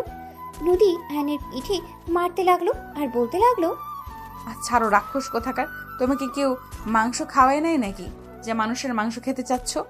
আয়ান কান ছেড়ে দিয়ে বলে, দুষ্টুমি করা বন্ধ করবে, কাজ করতে দাও। আমি বাসর করব, আমি বড় বউ, আমার অধিকার সবার আগে। সময় হইলে করব, এখন করার মুড নাই। কাজ করতে দিবে নাকি আমি কিছু একটা করব? আমি তো চাই কিছু একটা করো। কামড় দিয়ে গাল লাল করে দিব, পরে আর কাউকে দেখাতে পারবে না। তাই চুপচাপ বসে থাকো, কাজ করতে দাও। আমার কান্না আসছে, আমি কান্না করি, তুমি কাজ করো। নদীর কথা শুনে আয়ান রূপ উচকিয়ে তাকিয়ে বলে, কান্না কেন করবে? কি হয়েছে? আয়ান, আমি সত্যি তোমাকে অনেক ভালোবেসে ফেলেছি। আমি তোমার আশেপাশে অন্য নারীকে সহ্য করতে পারছি না। কেন বুঝতে পারছো না? আমাদের বিয়েটা যেমনই হোক, আমরা তো স্বামী স্ত্রী। আয়ান, এই বিয়েটা কেন করলে তুমি? নদী কথাগুলো বলে কান্না করতে লাগলো। আয়ান নদীকে কোল থেকে নামিয়ে দিলে নদী বাচ্চাদের মতো আয়ানের শার্টের সাথে নাকের পানি মুছতে লাগলো আর কান্না করতে লাগলো। আয়ান নদীকে এক হাত দিয়ে সামনের মাথায় হাত বুলিয়ে দিতে লাগলো, অন্য হাত দিয়ে কাজ করতে লাগলো। নদী বাচ্চাদের মতো করে আয়ানের শার্ট টানতে টানতে কান্না করতে করতে বলতে লাগলো, কেন করলে আয়ান? তুমি বিবাহিত জানার পরেও কেন তুমি রাইসাকে বিয়ে করলে? আমি তো তোমাকে ডিভোর্স দেই নাই, তুমি কেন বিয়ে করলে, তাও আবার আমার কাজিনকে? আমি কিভাবে ওকে বলবো আমার স্বামীর সাথে তুই কেন থাকোস? তোকে দেখলে আমার রাগ হয়, কষ্ট হয়। নদী কথাগুলো বলতে লাগলো আর ফুপিয়ে ফুপিয়ে কান্না করতে লাগলো। আয়ান এক হাত দিয়ে বাহুতে জড়িয়ে ধরে হাত বুলিয়ে দিতে লাগলো। নদী কান্না করতে করতে বলতে লাগলো, তুমি কি জানো না, বাঙালি নারীরা সব ছাড়তে পারে কিন্তু তার স্বামীর ভাগ কাউকে দিতে চায় না। তুমি সবকিছু জেনে কেন বিয়ে করলে আয়ান? তোমার টাকার দরকার হইলে আমার সাথে যোগাযোগ করতে পারতে। তুমি তো আমার বাসা চিনতে, সব চিনেও তুমি আমার কাছে কেন আসো নাই? আমার বোনকে বিয়ে করলে। তুমি জানো আমি তোমাকে কত মিস করছি। আমি তোমাকে নিয়ে সব সময় ভাবতাম। তুমি বিয়েটা না মানলেও আমি তো বিয়েটা মেনে নিয়েছিলাম আয়ান। নদী কথাগুলো বলতে বলতে কান্নায় ভেঙে পড়লো। আয়ান নিজের কাজ রেখে নদীর দিকে তাকিয়ে 2 হাত দিয়ে চোখ মুছে দিতে লাগলো। নদীর রেগে হাত সরিয়ে দিতে লাগলো। আয়ান জোর করে নদীকে জড়িয়ে ধরে বলতে লাগলো, কান্না থামাও, কেউ এসে যাবে। তোমার মনে কি কারোর প্রতি কোনো দয়া মায়া হয় না? তোমার মন এতটা পাষাণ কেন? আমি এমনই, আমার কারোর প্রতি মায়া হয় না। আমার প্রতি একটু মায়া জন্মালে কি ক্ষতি হবে? হ্যাঁ, কান্না থামাও, কথায় কথায় কান্না করবে না তো। এইটার খুব বিরক্ত লাগে। কেউ মনে হয় আসছে, চোখ মুছো। আয়ান নদীকে ছেড়ে দিয়ে কাজ করতে লাগলো। নদী তাড়াতাড়ি করে চোখ মুছে ফেললো। নিজেকে স্বাভাবিক করতে গিয়ে আবার কান্না করলে কারোর কণ্ঠের শব্দ শুনি সাথে সাথে নিজেকে সামলিয়ে নেয়। আশিক এসেছে, বলে উঠে, আয়ান, আমার গার্লফ্রেন্ড ওর ফ্যামিলির দেশে এসে গেছে, রাফি ভাইও এসেছে, এখন কি হবে? আশিক কথাগুলো বলে সামনে তাকাতেই দেখে নদী বসে আছে। নদী আশিকের কথা শুনে বলে, গার্লফ্রেন্ড আছে তোর? আপু তুই এখানে কি করো? দুলা ভাইয়ের সাথে গল্প করি। তোর গার্লফ্রেন্ড আছে? আব্বু কাউকে বলো না, আব্বু শুনলে রেগে যাবে। বলবো না, বাট আমার কথা শুনে চললে। ঠিক আছে, সব শুনবো। আপু তুমি একটু যাও তো, আমি আয়নের সাথে কথা বলবো। ওই দুলাভাই হয়, তুই নাম ধরে ডাকছস কেন? অভদ্র কোথাকার। আমি অনুমতি দিয়েছি, তাই বলছে আপনি জানতো। কিসের অনুমতি? হ্যাঁ, ওকে দুলাভাই বলে ডাকবি, একদম নাম ধরে ডাকবি না। ঠিক আছে তুমি যাও। নদী চলে গেলে আশিক আয়নের কাছে এসে বলে, আবু তো বাইরে গেছে, এখন কি হবে? ভাইয়া যদি তার বাবা মাকে নিয়ে চলে আসে, হুট করে যদি সবাই জেনে যায় যে এতদিন মিথ্যা কথা বলেছে রাইসা আপু তুমি তার হাজবেন্ড না, ভাবতে পারছো কি হবে? আমার আব্বু আরো রেগে যাবে। আপনার রিয়েল দুলাভাইকে কল করে সোজা বলেন এই বাসায় আসা লাগবে না। ভালোভাবে বুঝিয়ে বলেন, আমরা আগে সবাইকে বুঝিয়ে নেই তারপর। তাই বলতে হবে। উনি ওনার দাদুর বাড়িতে যাবে, ওইখান থেকে সোজা আমাদের বাসায় আসবে হয়তো। দাদার বাড়ি? হ্যাঁ। ও আচ্ছা। আপু কখন আসবে, কিছু বলে গেছে কি? কল দেন। কল কেটে দেয়, মনে হয় ব্যস্ত আছে। ও আচ্ছা যান, চিন্তা করেন না, কিছু হবে না, সব ঠিকঠাক হয়ে যাবে। আশিক চলে গেল। আয়ান মনে মনে কিছুক্ষণ ভেবে কাজ করতে লাগলো। রাত 10টায় রাইসা রুমে আসলে আয়ানকে বলল, আয়ান, আজকে থেকে কিছু শুনেছো? হ্যাঁ, আপনার বয়ফ্রেন্ড এখানে আসবে ফ্যামিলি নিয়ে। 3 দিন সময় আছে। ওই এখনো বলেনি, বাট ওরা ঘুরতে দেশে এসেছে। 3 দিনের ভিতরে রাফি ওর ফ্যামিলিকে জানিয়ে দিয়ে চলে আসবে। এখন আমাদের কাজ হলো যে কোনোভাবে হোক সবাইকে বুঝিয়ে বলতে হবে আমরা কেন এমন করেছি। আচ্ছা, 3 দিন সময় আছে, এর ভিতরে সব ঠিক করে নেওয়া যাবে। আর আপনি তো বলেছিলেন কাজের চাপে দেশে আসতে পারছেন না, তাহলে হঠাৎ করে দেশে কেন আসলো? আমি জানি না, শুধু বলো দেশে আসবে, 3 দিন পর আমাদের এখানে আসবে। আমার মাথায় কিছু কাজ করছে না, ওর মাথায় যে কি ঢুকে আছে কে জানে। ও আচ্ছা। রাইসা কিছু বলবে তখনই রুমি নদী ভিতরে ঢুকে বলে, রাইসা, হ্যাঁ বল। আজকে আমি তোর সাথে ঘুমাবো। অনেকদিন ধরে দুই বোন একসাথে থাকি না, গল্প করা হয় না। রাইসা নদীর কথা শুনে চমকে গেল, ঢোক গিলতে লাগলো। আয়ান মনে মনে ভাবতে লাগলো, পাগলি বউ আমার, ভেবেছে আমি ম্যামের সাথে বাসর করব। পাগলি তো জানে না আমাদের বিয়ে হয় নাই, আর তো বাসর দূরের কথা। ইয়া মানে? নদী, আমাদের তো অনেক কাজ, আগামীকাল একসাথে গল্প করব। বুঝছি, জামাই পেয়ে বোনদের ভুলে গেছিস। আমি যে তোর বোনের থেকেও বেশি কিছু, এইটা তুই ভুলে গেছিস। এখন তোর স্বামী সব, তাই না? আরে নদী, তা না, তুই ভুল বসছিস। দেখ, সত্যি আমাদের অনেক কাজ আছে। রাইসার কথা শুনে নদী মনে মনে ভাবতে লাগলো, কি কাজ আছে আমি ভালো করে জানি।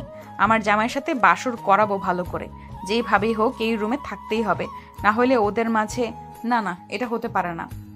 নদী কথাগুলো ভেবে বলে ওঠে, আমি কিছু জানি না, আমি এখানে থাকবো, তোর সাথে ঘুমাবো, এটাই আমার শেষ কথা। নদী কথাগুলো বলে সোজা খাটে গিয়ে শুয়ে পড়লো। আয়ান বলে ওঠে, শালিকা, তুমি তো জানো আমাদের বাসর এখনো হয় নাই।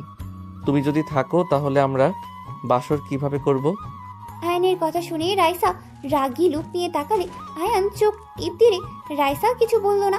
নদী বলে ওঠে, দেখুন দুলাভাই, আমার বোনকে আমি অনেক ভালোবাসি। আমি এতদিন দেশে ছিলাম না, রাইসাও নিজের অফিসের জন্য ব্যস্ত ছিল। দুই বোন অনেক দিন ধরে একসাথে থাকি না, বাসর পরে করেন। বউ তো আর পালিয়ে যাচ্ছে না। আমার অনেক মনে পড়ছে রাইসাকে। আমি এখন এখান থেকে যাব না। আপনি আমার বউকে আমার থেকে দূরে রাখতে পারেন না। আইন বাদ দাও, নদী বয়সে শুধু বড় হয়েছে, এখনো বাচ্চাদের মতো আছে। আর আসলে আমরা 2 বোন অনেক দিন ধরে একসাথে থাকি না। আজকে তুমি সবাই ঘুমাও, আমি আর নদী একসাথে ঘুমাবো। বউ, তুমি শুধু তোমার বোনের কথা ভাবলে, আমার কথা তো একটু ভাবো না। রাইসা চোখ পাকালে আয়ান ইশারা করলে রাইসা বলে ওঠে, এতদিন ধৈর্য ধরেছ, আজকে রাত তো ধৈর্য ধরো। রাইসা আমার কাছে আয়, তোর জামাইয়ের কাছে অনেক গেছস। নদী রাইসাকে খাটে বসিয়ে রাইসার কোলে বসে আয়ানের দিকে তাকিয়ে ভিলেনের মতো হাসি দিলে আয়ান হাসতে শুরু করে দিল। রাইসা ভ্রু কুঁচকে তাকালে আয়ান বলে ওঠে, বউ, আমার জায়গায় তুমি শালিকাকে কেন দিচ্ছ? কাজ করো। ঠিক আছে। রাইসা নদীর মাথায় হাত বুলিয়ে দিয়ে ঘুম পাড়িয়ে দিল। রাইসা আয়ানকে বলে, এই, তুমি এত বেশি কথা বলে কেন? রাগ তুলবে না বলে দিলাম, ভুলেছেও না। তুমি কিন্তু আমার ফেক হাজবেন্ড, জামাইয়ের মতো ব্যবহার করবে না একদম। ম্যাম, আপনার যে বোন, উনি সন্দেহ করত, তাই আমি একটু বাজে কথা বলছি। আমি আপনার জন্য তো বললাম, ভালো হয়েছে, মনোযোগ দাও। আয়ান চুপচাপ কাজ করতে লাগলো। রাইসা ল্যাপটপ নিয়ে কাজ করতে লাগলো। সারা রাত দুইজন কাজ করতেই লাগলো। 4টার দিকে দুইজন ঘুমিয়ে গেল। সকালে নদী ঘুম ভাঙলে দেখে রাইসা ওকে জড়িয়ে ধরে ঘুমিয়ে আছে। নদী রাইসার হাত সরিয়ে দিয়ে আয়নের দিকে তাকিয়ে দেখে আয়ান সোফায় ঘুমিয়ে আছে। নদী বিজয়ী হাসি হেসে মনে মনে ভাবতে লাগলো, কর বাসর, আমার আগে বাসর করার মজা বুঝিয়ে দিয়েছি। লুচ্চা বেডা একটা, এমন জায়গায় মারবো না বাসর আর মুখেও নিয়ে আসবি না, কুত্তা বিড়াল। নদী মুখ ভেঙচি দিয়ে নেমে চলে গেল রুমে। রাইসার ঘুম ভাঙলে ঘড়ির দিকে তাকাতে দেখে অনেক বেজে গেছে। রাইসা তাড়াতাড়ি করে উঠে পড়লো। আয়নকে তাড়াতাড়ি ডাক দিয়ে তুলে নিয়ে বলল, আয়ন ওঠো, তাড়াতাড়ি রেডি হতে হবে, অনেক বেঁচে গেছে। রাইসা কথাগুলো বলেই চলে গেল। আয়ান তাড়াহুড়ো করে উঠে পড়লো। ব্যাগ থেকে শার্ট প্যান্ট নিয়ে পাশের রুমে গিয়ে ফ্রেশ হয়ে রেডি হয়ে নিল। রাইসার রুমে এসেছে, সব কিছু গুছিয়ে নিতে লাগলো। গুছিয়ে নিয়ে রাইসার সাথে তাড়াতাড়ি করে বাসা থেকে বের হয়ে গেল। সন্ধ্যার দিকে আয়ান রাইসা বাসায় ফিরল। বাসায় ঘরে যেতেই আয়ান রাইসা দুজন চমকে উঠল। আয়ানকে দেখে কেউ কিছু বলার আগেই নদীর আম্মু বলে ওঠে, আম্মাজান, এটা রাইসা আর তার হাজবেন্ড আয়ান। রাইসা, এইটা তোর দাদিমা, ছোট চাচ্চু চাচ্চি, আর এটা তোর ছোট চাচ্চুর ছেলে মেয়ে রাফি আতিয়া। আসসালামু আলাইকুম, কেমন আছেন আপনারা? ওয়ালাইকুম আসসালাম, আলহামদুলিল্লাহ। আয়ানকে কেউ কিছু বলার আগেই আয়ান আতিয়ার সামনে গিয়ে ঠাস করে থাপ্পড় মেরে দিল। সবাই হতভম্ব হয়ে গেল। নদীর আব্বু রেগে বলে ওঠে, ফকিন্নির বাচ্চা, তোর এত বড় সাহস, আমার বাতিজির গায়ে হাত তুলস? রাইসা, তোর জামাইকে আজকে আমার হাত থেকে কেউ বাঁচাতে পারবে না। অনেক সহ্য করেছি, আর না। আয়ান, এটা কি করলে? এই তোমার বয়স কত? আতিয়া গালে হাত দিয়ে ঠোঁট বিচ্ছিরে কান্না করতে লাগলো। আয়ানকে জড়িয়ে ধরলে আয়ান সরিয়ে দেওয়ার চেষ্টা করতে লাগলো। আয়ান বলে ওঠে, খুব পাকনা হয়ে গেছো তাই না? কোথায় কি করো তুমি কি ভাবছো আমি কিছু জানি না? থাপ্পড় দিয়ে সবগুলো দাঁত ফেলে দিব। কি করছো তুমি জানো না নাকি? আমি যদি মুখ খুলি তো তোমাকে মেরে কেটে নদীতে ভাসিয়ে দিব। ছাড়ো। নদীর আব্বু রেগে আয়নের কলার ধরে টান দিয়ে ঠাস করে থাপ্পড় মারলো। দাদিমা বলে ওঠে, শফিক, ছাড়ো ওকে। আম্মাজান, আপনি জানেন না এই ফকিন্নির বাচ্চা রাইসাকে ফাঁসিয়ে বিয়ে করেছে। আমাদের সম্পত্তির লোভে এই বাড়িতে এসেছে। শফিক, ছাড়তে বলেছি, ছাড়ো। কে কি সেটাই না জেনে হাত তুলবে না। তোমাদের সম্পত্তির লোভ ওর নাই, বুঝতে পারছো? ওর যা আছে তোমাদের তাও নেই। ছেড়ে ওকে। দাদিমার কথা শুনিয়ে সবাই অবাক হয়ে গেল। আয়ান নদীর আব্বুর হাত সরিয়ে দিয়ে বলল, আপনাদের সব ভাইদের মধ্যে শুধু অহংকার, একমাত্র আমার শ্বশুর ভালো মনের মানুষ। আয়ান কথাগুলো বলেই চলে গেল। রাইসা বলে ওঠে, আয়নের হয়ে আমি সবার কাছে ক্ষমা চাচ্ছি। হাজব্যান্ডের সাথে অনেক সুখে আছেন দেখছি। অবশ্যই, কেন থাকবো না। রাইসা কথাগুলো বলেই চলে গেল। আয়ান ফ্রেশ হয়ে খাটে বসলে রাইসা রেগে বলে, তুমি আমার কাজিনের গায়ে হাত তোলার সাহস কি করে পেলে? নোংরামি করার একটা লিমিট আছে। আশিক ভাইয়ার গার্লফ্রেন্ড ওই মেয়েটা, অসভ্য একটা মেয়ে। ওরা তো বিয়ে করবে, তাতে তোমার কি সমস্যা? দেখো, তুমি নিজে লিমিটের ভেতরে থাকো। উনি আপনার কাজিন হয়, আগে তো বলেন নাই। কি বলবো, আমি নিজেই তো জানতাম না। জানলে কি এত কিছু করতে হইতো? সবাই জানিয়ে দিতাম। ও আচ্ছা, যাই হোক, আমরা যে প্রজেক্টটা পেলাম এতে অনেক ভালো লাগছে। আপনার অনেক দিনের স্বপ্ন পূর্ণ হয়েছে। এখন শুধু কাজ করতে হবে। ঢাকা চলে যেতে হবে যত তাড়াতাড়ি। আপনার ফ্যামিলিগত সমস্যার সমাধান করতে হবে। রাইসা আলমারি থেকে পোশাক নিয়ে ওয়াশরুমে চলে গেল। গোসল করে ছাদে চলে গেল। আয়নও ছাদে চলে গেল। বাতাসে রাইসার চোখে কিছু পড়লে রাইসা বলে ওঠে, আয়ান, একটু দেখবে কি? গলা অনেক জ্বালা করছে। আয়ান রাইসার চোখে ফু দিতে লাগলো। হঠাৎ করে ছাদে সবাই চলে আসলে সবাই হালকা করে কাশি দিলে আয়ান পিছনে ঘুরে দেখে নদী, রাফি, আতিয়া, আশিক আর কিছু কাজিনরা দাঁড়িয়ে আছে। নদী রেগে হাত মুঠো করে দাঁতে দাঁত চেপে বলে, সব কিছুতে একটা লিমিট থাকে। ছাদে এসেছে আপনাদের রোম্যান্স করতে হবে? নোংরামি করতে লজ্জা করে না? ঘর কি জন্য আছে? বিছানা বালিশ সব নিয়ে এসেছি, এখানে বাসর কর দুইজনে। নদীর কথা শুনে রাইসা রাফির দিকে তাকালো। রাইসা ঘৃণ্য শরীর গুলিয়ে আসতে লাগলো। রাফি কিছু না বলে এক সাইডে চলে গেল। আয়ান নদীর দিকে রাগী লুক নিয়ে তাকিয়ে বলে, আমার বউ, আমি যেখানে ইচ্ছে সেখানে আদর করব। তোমার সমস্যা কোথায়? সব সময় বেশি বুঝবে না। আমার কি সমস্যা হবে? সবার সামনে নোংরামি মেনে নেওয়ার মতো না। আমরা না এসেছে যদি এখানে বড়রা কেউ আসতো তখন কি হতো? দেখো তো কি আর হইতো। জাস্ট শ্যাট আপ আয়ান, মুখ সামলিয়ে কথা বলো। ভাইয়া ভাবির চোখে ময়লা গেছে, বের করে দাও। আমি তো বের করতে নিয়েছি, তার ভিতরে তো তোমরা চলে আসলে।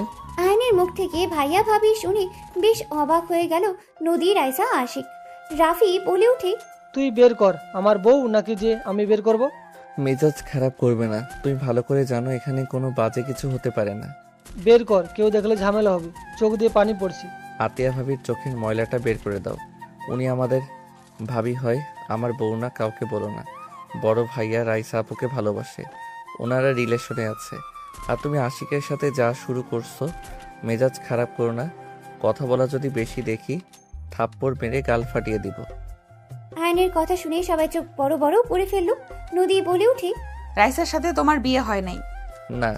তুমি ওর সাথে 6 দিন এক রুমে কেন থাকলে? রাতে যেমন দেখছো সেইভাবে থাকি। আশা করি তোমার প্রশ্নের উত্তর পেয়ে গেছো। আর আমাদের নিয়ে বাজে চিন্তা ভাবনা নিয়ে আসবে না। উনি আমার বড় বোন, ভাবি, ম্যামের বাহিরে কিছু না। আয়ান কথাগুলো বলে চলে গেল। রাফি রাইসার কাছে এসেছে, চোখে ময়লা পরিষ্কার করতে লাগলো। রাইসা বলে ওঠে, রাফি, তুমি কি আমাকে ভুল বুঝেছিলে নদীর মতো? তুমি কি ওটাই ভাবছিলে? আরে না, তোমার কি মনে হয় আমি তোমার রুমে সিসি ক্যামেরা রাখার কথা বললেও কেন রাখি নাই? আমি জানি আয়ান তোমার দিকে বাজেভাবে তাকাবে না। আয়ান আমার ছোট ভাই, তোমার দেওয়ার হয়। রাফির কথা শুনে নদী, আশিক, রাইসার চোখ বড় বড় হয়ে গেল। রাইসা বলে ওঠে, কি বলো? আয়ান তোমার ভাই হইলে ওই বস্তিতে কি করে? আর আমাদের অফিসে এত ছোট পদে কাজ কেন করে? ওই আব্বুকে পছন্দ করে না। তোমার আব্বু যেমন তোমাদের 2 ভাই বোনকে পেরায় রাখে, শাসন রাখে, তেমন সেম আমার আব্বু। আব্বু অনেক রাগী, বদমেজাজি। আব্বু ছোটবেলা থেকে বাইরে বেশি থেকেছে। আয়ান আব্বুর ভালোবাসা তেমন পায় নাই। তার ভিতরে আবার আব্বু বাসায় আসলে আয়ানকে আমাদের 3 জনকে অনেক শাসনে রাখতো। কিছু ভুল করলে মারতো, বকাঝকা করতো।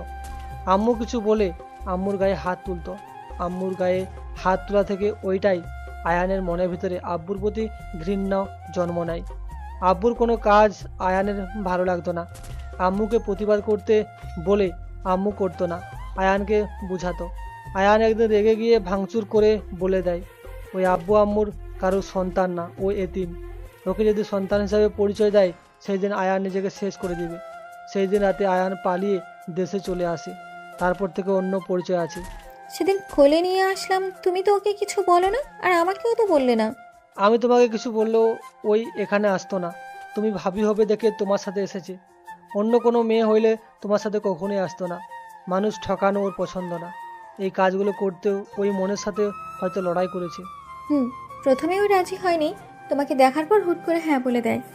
আমি বুঝতে পারছিলাম না, ওকে দেখে কোনো কিছু বোঝা যায় না, চাপা স্বভাবের। সবার কথা শুনে নদী থমকে গেল। নদী দৌড়ে নিচে চলে গেল। নদী রাইসার রুমের সামনে গিয়ে দেখে আয়ানের আম্মু আয়ানকে জড়িয়ে ধরে কান্না করতে করতে বলছে, আয়ান, আর কতদিন আমাকে এভাবে শাস্তি দিবি? তুই আমার সন্তান, তোকে আমি কারোর সামনে পরিচয় দিতে পারছি না। আয়ান, তোকে এভাবে দেখতে আমার একদম ভালো লাগছে না। সন্তানকে কষ্ট পেতে দেখলে কি কোনো মায়ের মন শান্ত থাকতে পারে বল? 2টা সন্তান আছে, তাদের নিয়ে থাকেন। আমাকে ছাড়েন, কেউ এসে পড়বে। আয়ান, রাগ অভিমান কমিয়ে আমাদের সাথে চল না। আয়ান, তোর আব্বু তোকে অনেক ভালোবাসে, বিশ্বাস কর। তোর আব্বু বাহিরে রাগী, ভেতরে তার মনটা একদম নরম। তাতে আমি কি করব? ছাড়েন তো। অহংকার ফ্যামিলির সাথে আমার কোনো সম্পর্ক থাকতে পারে না। আপনি এখান থেকে যান। আয়ান কথাটা বলে ওর আম্মুকে সরিয়ে দিয়ে বারান্দায় চলে গেল। আয়ান বারান্দায় দরজা লাগিয়ে দিল। আয়নের আম্মুকে বের হইতে দেখে নদী ওইখানেই চলে গেল। 3 ঘন্টা পর রাইসা রুমে এসেছে। আয়নকে দেখে বলে, আয়ন, চলো নিচে খাবার খাওয়ার জন্য আম্মু ডাকছে। খাবো না, আপনি যান। এই, তুমি এমন কেন? ঠিক মতো খেতে চাও না? ক্ষুধা না লাগলে আমি কি করব? চলো নিচে খেয়ে নেবে। ভাইয়া আপনার উপরে রাগ করে আছে নাকি? না, আচ্ছা তুমি আমার থেকে লুকালে কেন? তুমি যে রাফির ছোট ভাই, আমি কারো ভাই না, আমি আপনার অফিসের এমপ্লয়ি। যাই হোক, আমার সাথে চলো। রাইসা আয়নের হাত ধরে নিয়ে যেতে লাগলো। আয়ন বিরক্ত লাগলে কিছু বলল না। নিচে গেলে রাইসা আয়নের হাত ছেড়ে দিল। দুজন নিচে চলে গেল। আয়নকে রাইসা বলল, আয়ন চেয়ারে বসো। দরকার নাই, যেখানে বসে খাই ওইখানেই ঠিক আছে। আয়ন নিচে বসলে সবাই অবাক হয়ে তাকালো। রাইসার আব্বু বলে উঠে, ব্যাস অনেক হয়েছে, আয়ান এখানেই এসেছে, বসো। আমি তোমার শ্বশুর হয়ে বলছি, তুমি আমার কথা শুনবে না? তুমি কি মেয়ের জামাইকে মেনে নিলে নাকি? নদীর আব্বুর কথা শুনে রাইসার আব্বু কিছু না বলে উঠে কি আয়নের হাত ধরে চেয়ার টেনে বসিয়ে নিয়ে পাশে বসে পড়লো। রাইসা আয়নের পাশেই বসলো। রাইসার আব্বু বলে, আজ থেকে আমি আমার মেয়ের জামাইয়ের কোনো অপমান সহ্য করব না। আমার মেয়ে জামাই গরিব হতে পারে, বাট মনের দিক দিয়ে ওই ধনী। আর কিছু মানুষ টাকা পয়সা থাকার পরও সেই মনের দিক দিয়ে ছোট লোক। রাইসার আব্বুর কথা শুনে নদীর আব্বু রেগে গিয়ে বলে, তুই আমাকে ইঙ্গিত করে কথা বললি। দিন দিন অনেক সাহস বাড়ছে তোর। বড় ভাইকে সম্মান করতে ভুলে যাচ্ছিস, তাই না? মেয়ের জামাইকে বেশি মাথায় তুলিস না, পরে দেখবি তোকে রাস্তায় বসিয়ে দিয়ে চলে গেছে। রাইসার আব্বু বলে, আমি বাঁচবো কতদিন? আমার মেয়ে ছেলে সুখে থাকলেই হবে, এক জায়গায় থাকলেই হবে। কি হলো, তাকিয়ে আছো কেন? খেতে দাও আয়নকে। রাইসার আম্মু সবাই খাবার দিতে লাগলো। আয়নের আব্বু রাগে নিচের দিকে তাকিয়ে থাকলো। সবাইকে খাবার দিয়ে খেতে লাগলো। দাদিমা বলে ওঠে, নাত জামাই, তুমি খাওয়া শেষ করে একটু আমার রুমে আসো তো, তোমার সাথে আমার কিছু কথা আছে। দুঃখিত, আমার কাজ আছে। আয়নের কথা শুনে নদীর আব্বু রেগে বলে, দেখ তোর মেয়ের জামাইয়ের কত বড় সাহস। আম্মা জানের মুখের উপরে বলে দেয় কাজ আছে। আম্মা জানের থেকে কি ওর কাজ আগে? আয়নের দিকে রাইসার আব্বু বলে, আয়ান বড়রা কিছু বলে শুনতে হয়। দেখো, উনি আমার আম্মা যান, তুমি তাকে অসম্মান করাও বিষয়টা খুব দুঃখজনক। দুঃখিত। আয়ন কথাগুলো বলে নিচের দিকে তাকিয়ে থাকতে খেতে লাগলো। নদী আয়নের দিকে তাকিয়ে থাকতে লাগলো। সবাই টুকটাক কথা বলতে লাগলো। খাওয়া দাওয়া হইলে সবাই বসার ঘরে বসে পড়লো। আয়ান রাইসার পাশে বসে থেকে ফোন চালাচ্ছিল। সবাই কথা বলতে লাগলো। হঠাৎ করে আয়নের আব্বু বলে ওঠে, ভাইজান, নদীকে তাহলে আমার বৌমা বানিয়ে নিতে চাই, আপনি কি বলেন? এটা তো খুব ভালো একটা সংবাদ। আমি নদীর জন্য পাত্র দেখতাম। সেখানে যদি রাফি বাবার সাথে বিয়ে হয় তাহলে তো অনেক ভালো হবে। হ্যাঁ, আমাদের মেয়ে আমাদের কাছে থাকবে। আমি এসেছি, আপনার ভাইকে বলেছিলাম, উনি বলল আপনারা রাজি না ও হতে পারেন। আর না, রাজি কেন হবে না? আমার বাতিদির সাথে তো বিয়ে হবে, সেখানে না করার কোনো প্রশ্নই আসে না। আর এখানে বিয়ে হলে আরো অনেক ভালো হবে। আমার মেয়েকে নিয়ে কোনো চিন্তাই থাকবে না। আয়নের আব্বু আম্মু নদীর আব্বুর কথা বলতে লাগলো। আয়নের দিকে চোখ নদী তাকিয়ে আছে, রাফি রাইসার দিকে তাকিয়ে আছে। আয়ান সবার কথা শুনতে লাগলো। নদী আয়নের দিকে তাকিয়ে বলল, আব্বু আমি বিয়ে করতে পারবো না। নদীর কথা শুনে সবাই অবাক হয়ে গেল। নদীর আব্বু হাসি মুখে বলে, নদী, সব জায়গায় মজা করতে হয় না, এখানে সিরিয়াস ব্যাপারে কথা হচ্ছে। আমি কারোর সাথে মজা করছি না, আমি বিয়ে করতে পারবো না, এটাই আমার শেষ কথা। নদীর কথা শুনে নদীর আব্বু রেগে গিয়ে গালে সজোরে থাপ্পড় মেরে বলে, তোর সাহস কি করে হলো আমার মুখের উপরে না করস? আমি তোকে রাফির সাথে বিয়ে দিব, এটাই আমার লাস্ট কথা। তুই ভালো করে জানিস আমি একবার মুখ দিয়ে যা বের করি সেটাই করি।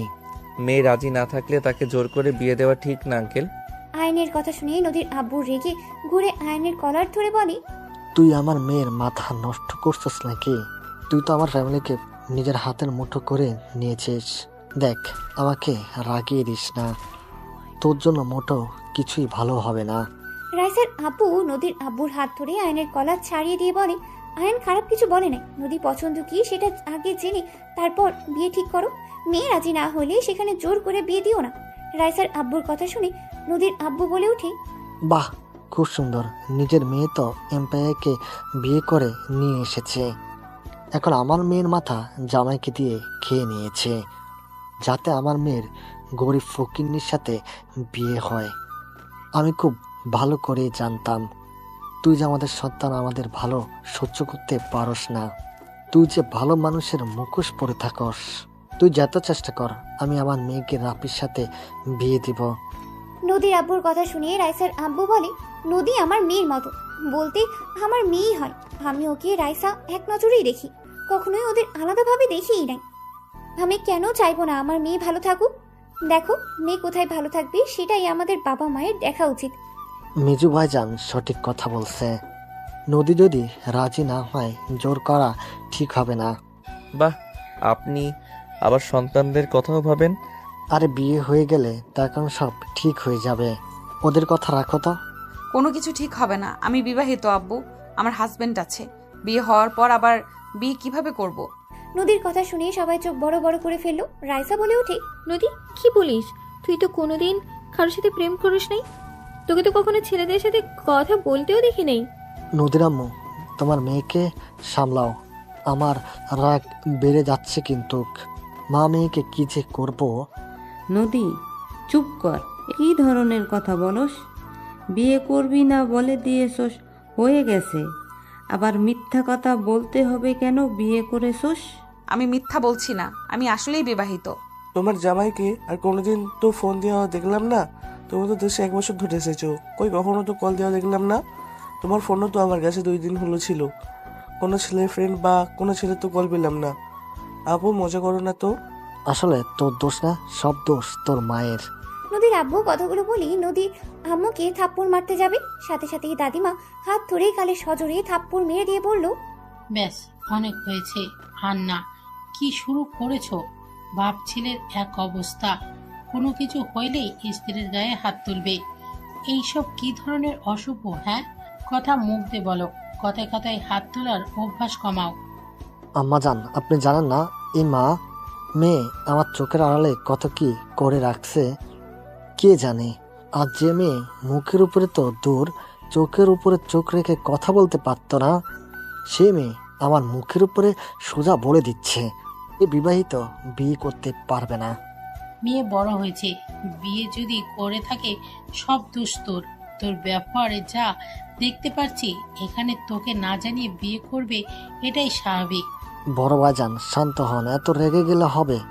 নদী আম্মু, তুমি কি সত্যি বিয়ে করছো? জি। তোমার হাজবেন্ড কোথায়? মারা গেছে।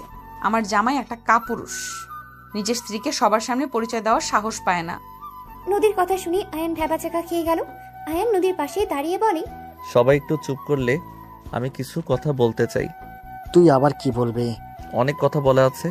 আমি এখন যা বলবো কেউ রিয়্যাক্ট করতে পারবেন না, সব কথা শুনবেন।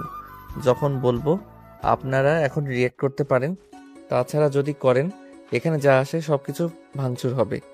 তুই হুমকি দেস নাকি? আয়ানের কলার ধরলে আয়ান হাত সরিয়ে দিয়ে বলল, প্রথমে তো মেজো চাচ্ছ, আপনাকে এখন যা বলবো আপনি অনেক কষ্ট পাবেন। আমাকে আপনি ক্ষমা করে দিয়েন। আমি আপনার কথা বলা শুরু করছি। রাইসা ম্যামের সাথে আমার কোনো সম্পর্ক নাই, ওনার সাথে আমার কোনো বিয়ে হয় নাই। আয়ানের কথা শুনে সবার চোখ বড় বড় করে ফেললো। রাইসার আব্বু বলে ওঠে, কি বলছো এসব আয়ান?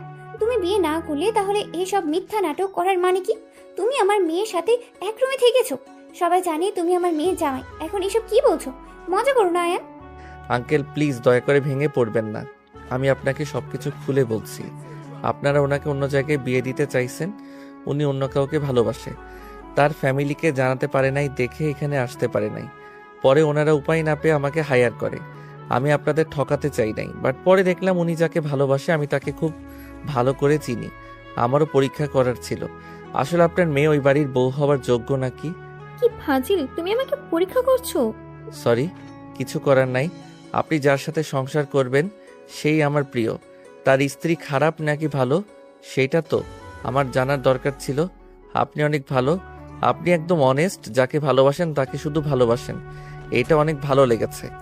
কাকে ভালোবাসে রাইসা? আর সেই ছেলেটা বা কে? ওইটা পরে বলি আন্টি। আর আরেকটা কথা বলার আছে, যেটা শুনলে বড় চাচ্চুর মাথা নষ্ট হয়ে যাবে, এমন কি খুন করতে চাইতে পারে। মানে কি? যা বলবি তাড়াতাড়ি বল। আলহামদুলিল্লাহ, ভাগ্য ভালো আমার ভাতিজিকে বিয়ে করস নাই। আপনার ভাতিজিকে বিয়ে না করলেও আমি তো আপনার মেয়েকে বিয়ে ঠিক করেছি। আয়নের কথা শুনেই সবাই থমকে গেল, চোখ বড় বড় করেই তাকালো। নদীর আব্বু রেগে এই কথা চেপে ধরে বলে, খবরদার আমার মেয়েকে নিয়ে বাজে কথা মুখে নিয়ে আসিস না। কুল চাচ্চু, এত রেগে যাওয়া ভালো না। এটাই সত্যি, আমি আপনার মেয়ের হাজবেন্ড, আর আমাদের বিয়েটা আমাদের ইচ্ছাকৃতভাবে হয় নাই। তুই খবরদার আমাকে কিছুই বলবি না। তোর মেয়ের জামাই এখন আর নাই, আর মেয়ের জামাই আমি বুঝে নেব। চাচ্চু আমাকে মেয়ের জামাই হিসেবে মেনে নিলেন তাহলে? অসম্ভব। কথাগুলো বলে আয়নের মুখে আরেকটা ঘুষি মারতে যাবে, সাথে সাথে আয়নের আব্বু হাত ধরে ফেলে। নদীর আব্বুকে সরিয়ে দিয়ে আয়নের গালে থাপ্পড় মেরে বলল, তুই তো এত জ্ঞানী, এত মহান, ভালো মানুষ, এত মানুষকে বুঝস, তুই এখন বল তুই কি কাজটাই ঠিক করছস? তুই কাউকে কিছু না জানিয়ে বিয়ে কিভাবে করলি? আমার কথার উত্তর দে। আমি ভালোবেসে বিয়ে করি নাই যে আমি কাউকে বলবো বিয়েটা দুর্ঘটনায় ভাবে হয়েছে। আমাকে পুরো কথা বলার সুযোগ তো দিবেন। ওকে বলতে দেন দয়া করে। আয়নকে ছেড়ে দিলে আয়ন ঠোঁট মুছতে মুছতে সবকিছু খুলে বলতে লাগলো। বলা শেষ হইলে আয়ন বলে ওঠে, এভাবে আমাদের বিয়ে হয়েছে, এখন আপনারা বলেন কিভাবে কাকে জানাবো? আর আমরা দুইজন এক রাত হোটেলে থেকেছি, তারপর একে অপর আলাদা রাস্তা। এতদিন আমাদের মাঝে কোনো যোগাযোগ ছিল না। এখানে আসার পর আমি রিয়ালাইজ করি আমার বউকে আমার ভালোবাসা উচিত, তাকে আমার ঘরে তুলে নেওয়া উচিত। বিয়ে যেভাবে হোক না কেন সেই তো আমার স্ত্রী। এই জন্য তো মাঝে মাঝে নদী আপুকে তোমার সাথে দেখতাম। আমি ভেবেছিলাম দুলাভাই তাই হয়তো গল্প করতে যাই। তার মানে গতকাল আমার সাথে শুয়ে থাকার কারণ দেখতে এসেছিলি? আমরা আসলে কি করছি, আয়ন আমাকে টাচ করে কিনা এইসব দেখার জন্য শুয়েছিলি? আয়ান আমাকে বলেছিল আমার সাথে বাসর করবে, তাই আমি নিজেকে সামলাতে পারি নাই। আমার রাগ হচ্ছিল আর অনেক কষ্ট হচ্ছিল। নিজের স্বামীকে অন্য মেয়ের সাথে কোন নারী বা দেখতে পারবে, তাই আমাকে এইসব বলছিল জন্য আমি তোদের এক হতে দিব না দেখে গেছিলাম। রাইসা ফিক করে হেসে দিয়ে বলে, পাঁচিল ছেলে, আমার বোনে কিভাবে জেলাসি করাইছো কেন? কি করব, একটু দেখা লাগতো আসলে ভালোবাসে নাকি না। Just start up. সবাই চুপ করবে। যত যাই হয়ে যাক, আমি তোর হাতে আমার মেয়েকে দিব না। ভালো হয়েছে তোর সাথে আমার মেয়ে থাকে নাই। আমি খুব তাড়াতাড়ি তোর সাথে ডিভোর্স দিব। রাফি বাবা, তুমি তো শুনলে ওদের মধ্যে কোনো সম্পর্ক নাই, বিয়ে শুধু হয়েছে। দুঃখিত চাচু, ওদের মাঝে সম্পর্ক থাক বা না থাক, আমি নদীকে বিয়ে করতে পারবো না। শুধু নদী কেন, কোনো মেয়েকে বিয়ে করতে পারবো না। কেন, তুই আবার ছোট ভাইয়ের মতো বিয়ে করে রাখছস নাকি? আম্মু, রাইসা আপু তোমার বড় বৌমা, আর নদী তোমার ছোট বৌমা, আর আশিক তোমার মেয়ের জামাই। আতিয়া আশিক রিলেশনে আছে, আর ভাইয়া আর রাইসা আপু রিলেশনে আছে। রাফি ভাইয়া আব্বুর ভয়ে কিছু বলতে পারে নাই। আমি বলে দিলাম, এখন তোমরা মেনে নিবে নাকি না। যদি নাও ভালো, না নিলে কিছু করার নাই। জ্ঞানী, তোমার একমাত্র মেজো ছেলেটা সব থেকে ভালো, আর দুইটা সেম। বুঝতে পারলাম না তোমরা যাদের ভালোবেসেছ সেইগুলো এমন কেন হয়েছে। আয়নের কথা শুনে রাইসার আব্বু বলে, আয়ান এইসব কি বলছো? ছোট ভাই, আয়ান তোমাকে আব্বু কেন বলছে? আয়ান আমার সন্তান। আয়নের আব্বুর কথা শুনে সবার চোখ ছানা বড়া হয়ে গেল। দাদিমা বলে উঠে, হ্যাঁ, আয়ান আমার ছোট নাতি। বড় খোকা, তুই আয়ানকে যেভাবে অপমান করছস, যে ব্যবহারগুলো করছস, শুধুমাত্র আয়ানের জন্য আমি চুপ ছিলাম। আয়ান যা আছে তোর এক ভাগও তাই নেই। আয়ান চাইলে তোর কোম্পানিকে কিনে ফেলে দিলেও ওর ইনকাম কমবে না। আয়ান যদি ছোটর ছেলে হয় তাহলে ও এমপ্লয় কিভাবে হয়? আয়ান আমার উপর রাগ করে পালিয়ে দেশে আসে। ওই আমাকে ঘৃণ্য করে। আমি আমার সন্তানকে দূর থেকে খোঁজ খবর নিতাম, বাট দিনাজপুরে গিয়ে এইসব হয়েছে, এইসব আমি জানতাম না। যাই হোক, অত কথা বলে লাভ নাই। নদী যেহেতু আমার বৌমা হয়ে গেছে, আমার সন্তান খুশি তো আমরাও খুশি। আর রাইসাকে যেহেতু রাফি ভালোবাসে, সেখানে আমার আর কোনো সমস্যাই নাই। যার যার মতো তাদের পার্টনার খুঁজে নিয়েছে, এখানে আর কিছু বলার নাই। বাট আশিক, তোমাদের বিয়ে দিলেও আমার মেয়েকে এই বাড়িতে পাঠাবো না। চাচু, আমি কি করেছি? কেন পাঠাবেন না? তোমরা দুইজন আরো একটু বড় হও, পড়াশোনা শেষ করো, তারপর। আচ্ছা বড় ভাইজান, আপনার কি কোনো আপত্তি আছে? না আয়ান, ক্ষমা করে দিও। আমাকে তো একবার বলতে পারতে যে তুমি আমাদের বাতিজা। আসল ব্যবহার তো সবার দেখলাম। যাই হোক নদী, তুমি যদি ভেবে থাকো আমি ওনার ছেলে দেখে লন্ডন গিয়ে থাকতো, তাহলে ভুল। আমি ওই বস্তিতে থাকবো। আমার সাথে যদি বস্তিতে থাকতে পারো তাহলে আমার হাতটা শক্ত করে ধরবে, ছাড়তে পারবে না। আর যদি না ধরো তাহলে সারা জীবনের মতো চলে যাবে। নদী আয়নের হাত শক্ত করে ধরে বলে, স্বামী যেখানে আমিও সেখানে, কিন্তু পরনারীদের থেকে দূরে থাকতে হবে। যদি কোনো নারীর সাথে দেখি তাহলে কিন্তু। বুঝছি, খুন করবে নাকি? ও তো আমি তো মারা গেছে, আমাকে আবার খুন করবে কিভাবে? আয়নের কথা শুনে সবাই হেসে দিলে নদী আয়নকে মারতে মারতে বলে, আমি রেগে বলছি, তুমি চুপ করেছিলে তাই বলছি। ও আচ্ছা, আমি তো ভেবেছিলাম সত্যি মারা গেছি। চুপ করো। আয়ন চুপ হয়ে গেলে সবাই হাসতে লাগলো। নদী আয়নের বাহু জড়িয়ে ধরে লজ্জা পেয়ে গেল। আয়ান হেসে দিল নদীকে জড়িয়ে নিয়ে।